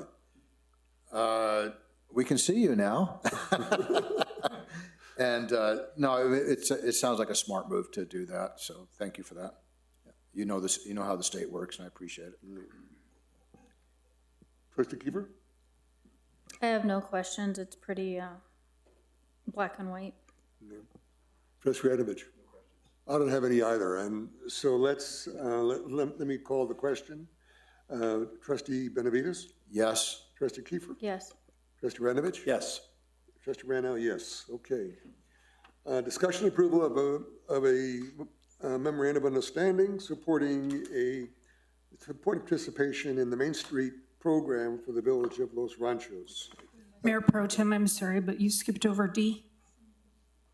Item D. Oh, no. Oh, I'm sorry. Okay. Okay. Sure. Are there some names? I'm sorry, item D on the agenda, you've skipped over that completely? Did you go to E? Number 9. Oh, I'm sorry. Okay. Yeah. Let's see. It's about clothes. Sure. So, yeah. 3-11-6A, it's getting late. 1978, subject to approval by the majority of the members of the governing board, shall submit the names of employees to the Board of Trustees for confirmation. Administrator Avila. Mayor Pro Tem, Board of Trustees, the village posted, selected, recommended, and Mayor Pro Tem appointed Chloe Carr, Administrative Assistant, Agri-Nature Center. This item is before you to confirm that appointment.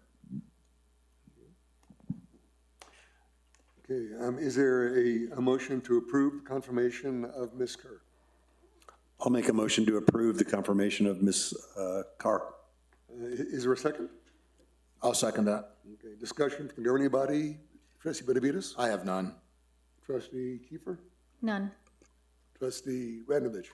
Just looking at Chloe's resume, I think she's an excellent choice. I'm really happy that she came to us, and I think she'll do really well here. So I just wanted to say that.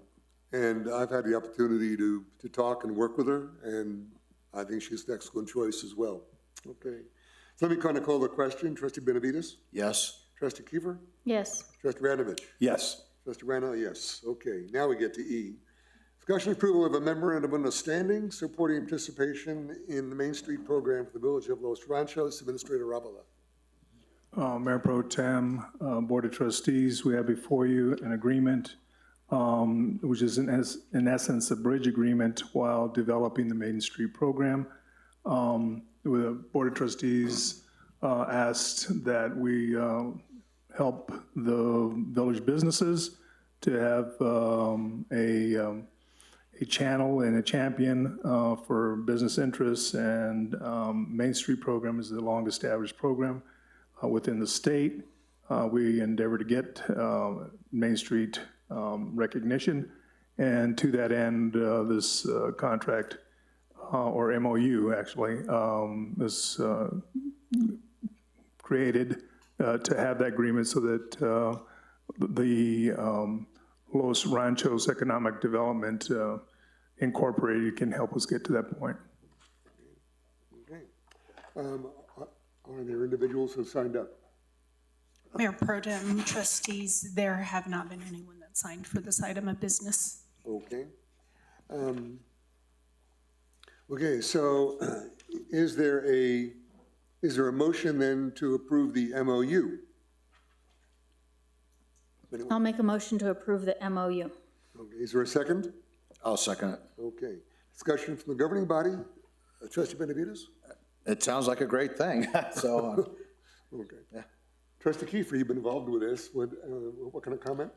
So I think, you know, it's something that I keep hearing from the businesses that we really need to help them grow, help them attract. And I mean, I kind of feel that that's our obligation when we, especially now, we just raised gross receipts tax on them for us. And so we need to be able to give back to them for them giving to us, especially, you know, being a municipality that doesn't have any other income stream besides gross receipts tax. And sounds like our potential future mayor supports this as well. So I think it's just a great thing for the community, and we need to stand behind it and let our businesses know that we stand behind them.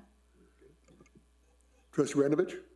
I have no qualms approving this one. As a matter of fact, I've worked with Main Street quite a bit over the years, and we continue to. And, you know, I think it's a great organization. So, yeah, I'm good. I certainly feel the same way. I think that it's something that we need to do in order to support our businesses, and hopefully it's going to bring other businesses to the community. So let me kind of call the question here, the roll call. This is to approve the MOU to establish Main Street in the village. Trustee Benavides? Yes. Trustee Kiefer? Yes. Trustee Radnovich? Yes. Trustee Rano, yes, it's approved. Okay. Financial business, discussion approval of the cash report. Treasurer Fisher? Thank you. Mayor Pro Tem and trustees, before you is the cash report for October 31st, 2024. Ending cash balance as of October 31st, 2024 is $12,602,347.55, which is an increase of $57,122.13 for the month. Year-to-date excess of revenues over expenditures is $173,999.84, with 3 unusual or significant items for you. Thank you. Okay. Is there a motion to approve the October 2024 cash report? I'll make a motion to approve the October 2024 cash report. Is there a second? Yeah, I'll second that. Okay. Discussion from the governing body. Trustee Benavides? Given the late hour, I'm going to say no. Lateness of the hour, okay. I can understand that. Okay. Trustee Kiefer? I guess the only question that I have just because I didn't see it listed as a significant item, but I would assume it's a significant item, would have been the settlement agreement, the $80-some thousand. Was that paid already? And was that in October, or would that have been November? Sorry. I'm really putting you on the spot. Mayor Pro Tem, trustees, this is Tammy. Can you guys hear me? Yes, Tammy, Sure. Thank you. Yes, I'll go ahead and answer that. So that was paid in December. In November. I don't even know what day it is anymore. It was paid in November. So you will not see that on this report, but you will see that on the following cash report. Okay, great, thank you. Trustee Radovich? Tammy, this is the first time I don't have one question this month. I'm feeling like there's something wrong with me. No questions, Mayor Pro Tem. Yeah, I guess the only question I have is when I took a look at the American Rescue Act Fund, I kind of need to understand then, how this money is going to ultimately be encumbered. Do you have a kind of an idea about how we're going to encumber all that money? Right now it's $262,000. Has that already been encumbered? Mayor Pro Tem, trustees, so the full amount of the Rescue Act has been encumbered. At this point, we are just waiting for the projects to either finalize and finish to get the payments out, or we are waiting for for example, one of the items that it's been encumbered to is to get fiber optic run into Village Hall. We're in works with Lumen to get that, but it's a long process. So we've been working with them and we expect that to finalize here in the next couple months. But so everything has been encumbered. It just has not completely been spent yet. Got it. Okay. All right. And I guess the other question I have is the Law Enforcement Protection Fund. Are we paying that fund out on a quarterly basis, or what is the method that we use in order to reimburse them for services? Mayor Pro Tem, trustees, the way the Law Enforcement Protection Fund works is it is not on a quarterly basis. It's not a set amount. We have $95,000 from the state and $50,000 from our funds for the MOU, and that's paid out as expenses are completed and sent to us by Bernalillo County. So the MOU covers overtime. We do get monthly overtime invoices from the county, and we pay those as we get those. For the funds that are for training and equipment that come from the state, the $95,000, those are spent in different chunks. So the captain will let us know what he's looking at purchasing or the training he's looking at attending. We approve the purchase, and then they work through the process to do that. So one of the things they're doing is outfitting about 20 bikes, and they're looking at doing that, and we should be getting that invoice sometime soon. But again, we're at the mercy of the vendors, but that does get spent sporadically in large chunks usually. Got it. Okay. Any other comments or questions from the governing body, from the trustees? I have none. Okay, so let me go and call the questions. This is to accept the, to accept the October 24 cash report. Trustee Benavides? Yes. Trustee Kiefer? Yes. Trustee Ranovich? Yes. Trustee Rano, yes. Okay. Discussion and approval of resolution 2024-11-01, resolution recommending budget revisions related to special revenue fund for the village of Los Ranchos. CFO Silva, I'm sorry. Mayor Pro Tem, trustees, before you is resolution 2024-11-01. And this resolution is to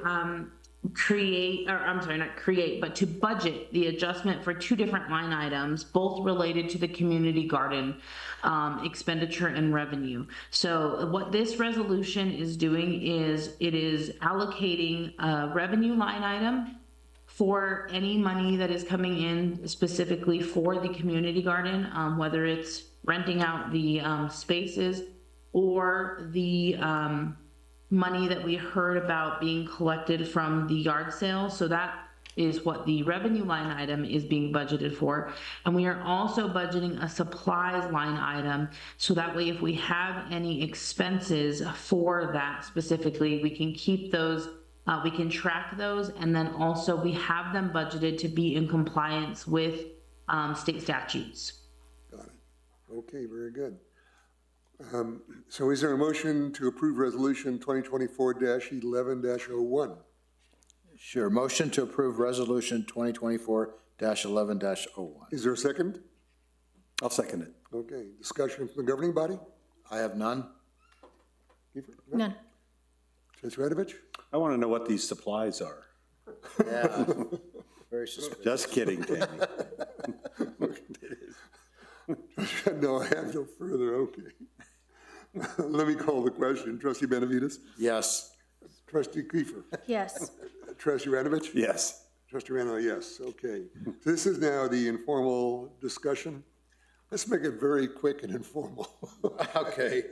I'm up Okay, first. Trustee Benavides, yeah. So much for our attempt to do the informal discussion when we have a bunch of people sitting in the audience.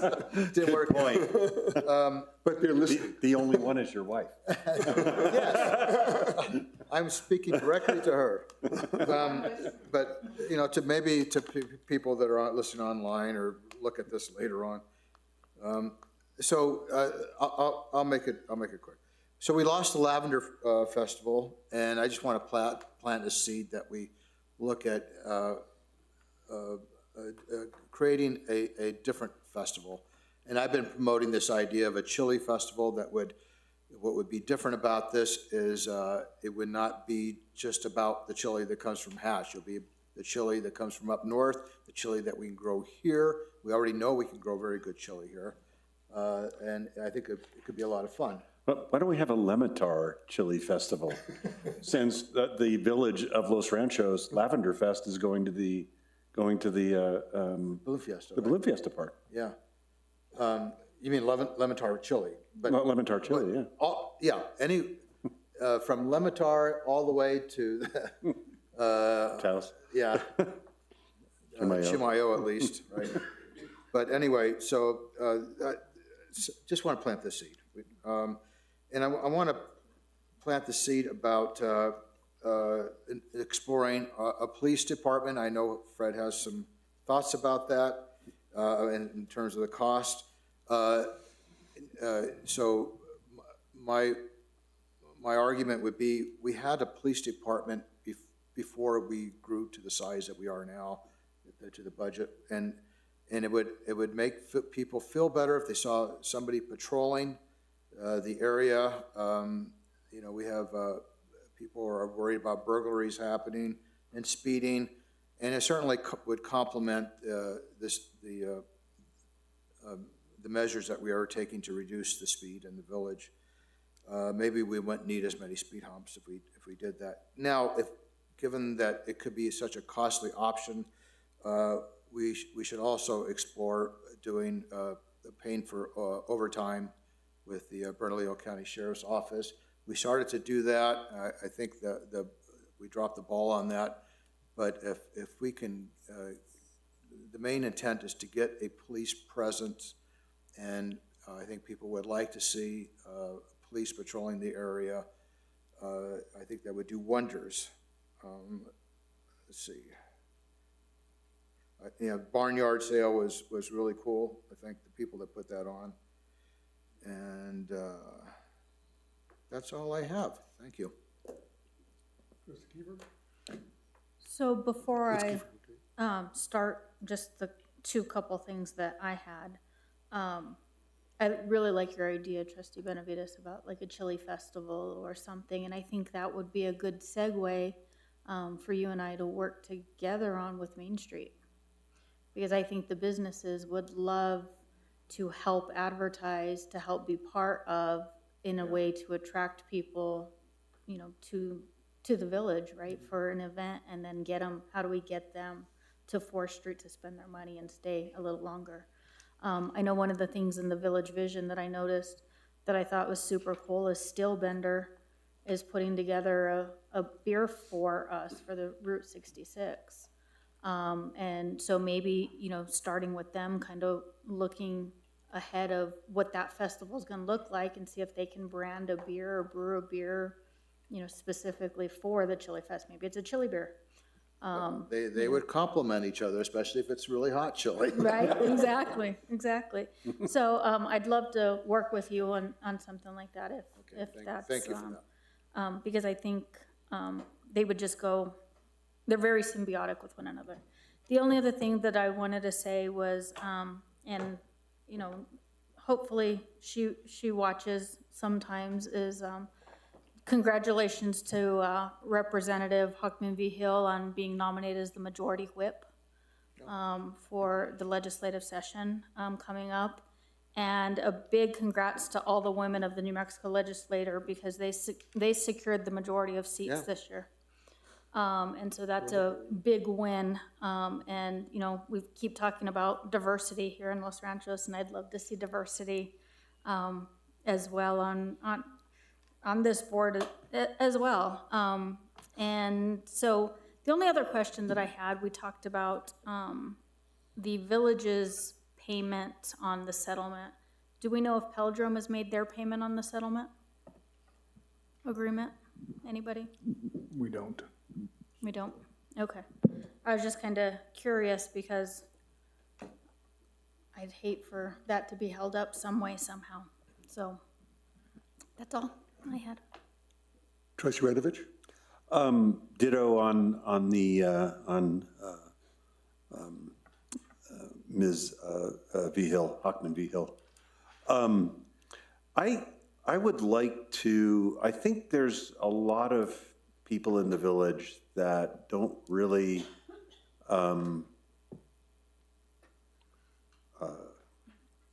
have good experience with village planning and village transportation, other ideas. And our company had the pleasure of sponsoring a HomeWise livability series, which went on all summer, which were planners and architects and other thinkers about villages, towns, cities, municipalities around the country. And I'd like to work on, with Mayor Pro Tem's permission and maybe Mr. Avila's permission, bringing that as a presentation series, they're still up there on YouTube, to the village for anyone who wants to see it.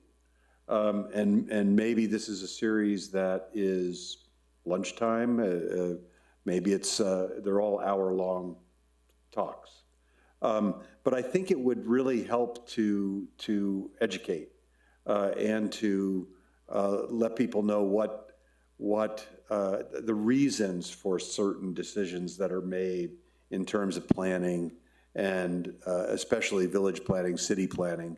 And there's some really excellent speakers from around the country that came to this livability series. So I'd like to do something like that for the village and promote it perhaps in the village vision, because I just think it would really help to educate people about what we're really trying to do when we're planning and zoning. And people like Chris Wilson are some of the speakers, who's well known as a historian for architecture, and he wrote a book on John Gaumeme and actually Los Poblanos, among other things. So anyway, I just want to throw that out there as an idea, and I think I'd like to call you about that and Yeah, see if we I can would do think something. it's a great idea. I mean, I think the education part, I totally agree with. You know, and I've gotten questions all the time from residents that have, you know, questions about how to get through, you know, the processes here in the village, and to educate and to also to find ways to get residents more engaged as volunteers so that they can see what actually is going on in the village. I think that the Ag Center has done a real good job doing that. But I think that there are a number of other areas where we could utilize their help and not just rely on the same people that get involved in everything. I think that's right, yeah. The other thing I would just wanted to bring out is that in terms of education, you know, that, you know, we need to get the word out about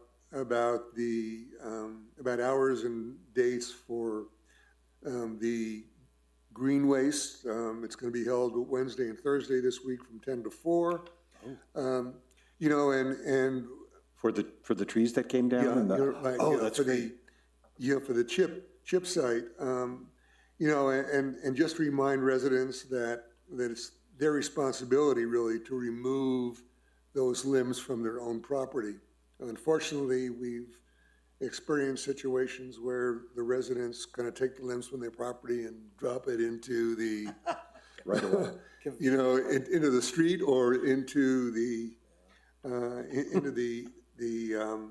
right of way, and that obviously is dangerous, but it's their responsibility. We need to do, I think, a better job, and part of that obviously is what we've started with text.gov in order to alert residents to what's going on in the village, and the communication, you know, component of this, I think, is extremely important. And I know that, you know, we've been talking internally here with Administrator Avila. Jeff Phillips has been involved. We want to make sure that we get the word out, and that the other part of that is that to alert residents that, you know, the gas company is going to be doing repairs initially now on Asuna, and then also on Ortega. You know, but the website has additional information on that, and you know, and again, to be able to use, you know, the text.gov, it's kind of a one-way communication out, but we certainly want to hear from residents if they've got questions and to get back to us in order to clarify or to present other issues that were not addressed in text.gov. So kind of those are the things that I worked on.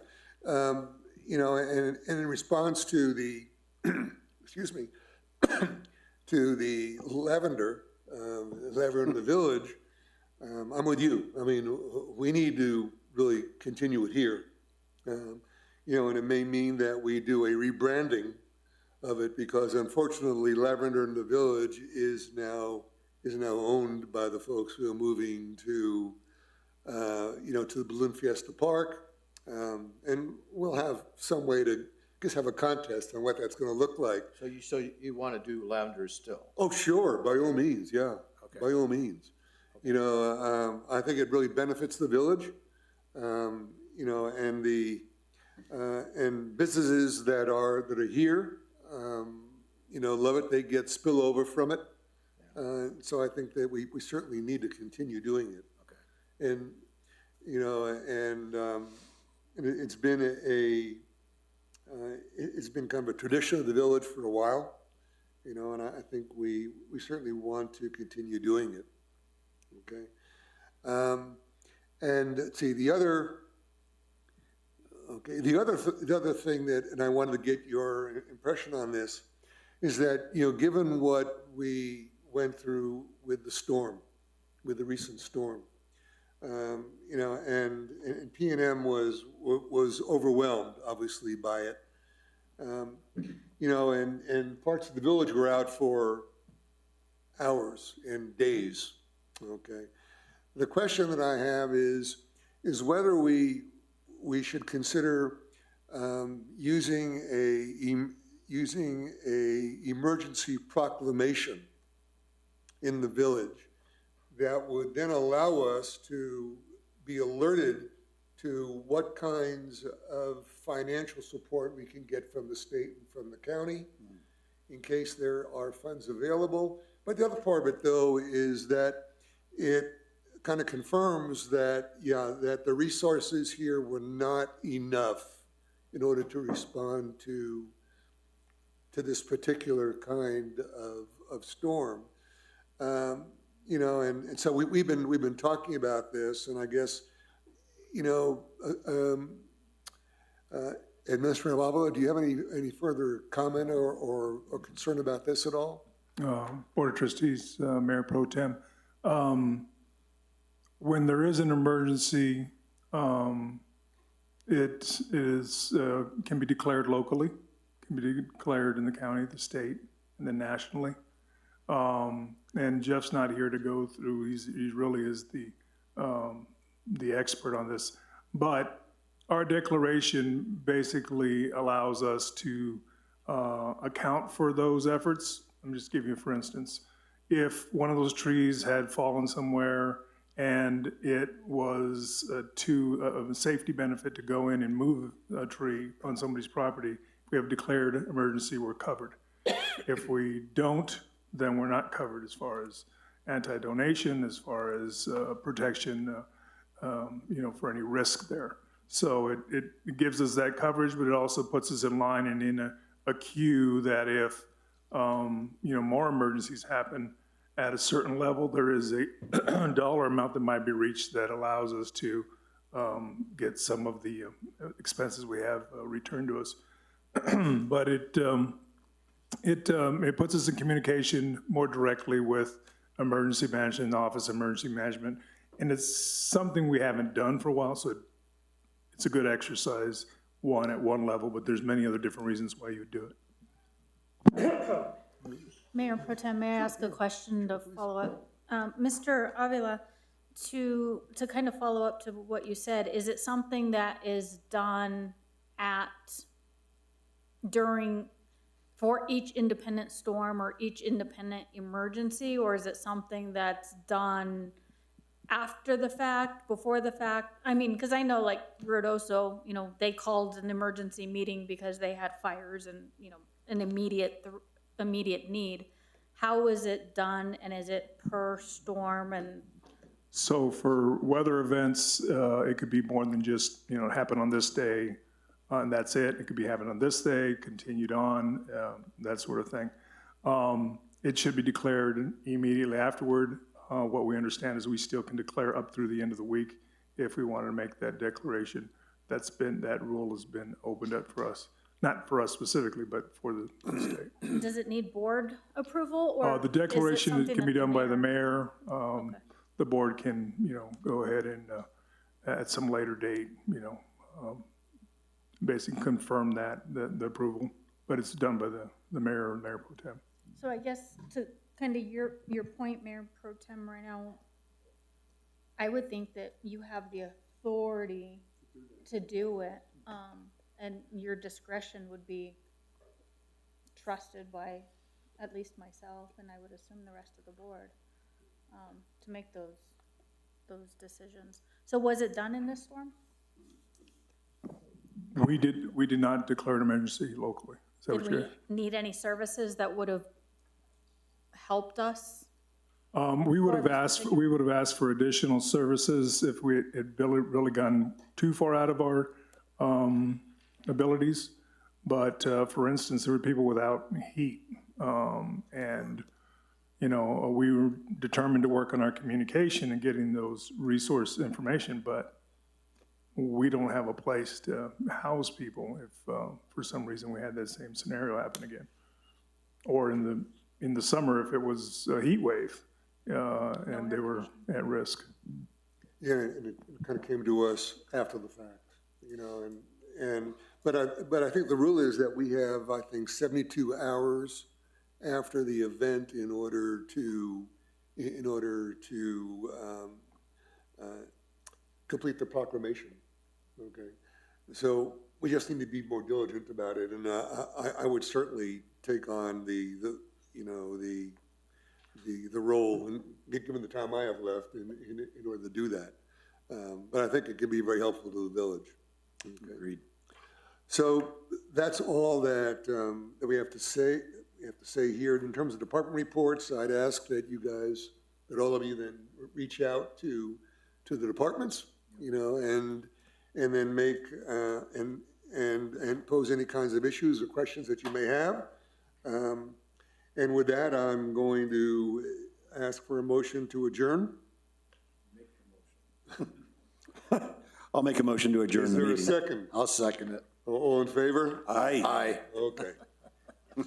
The time is 10:13. That's good to know.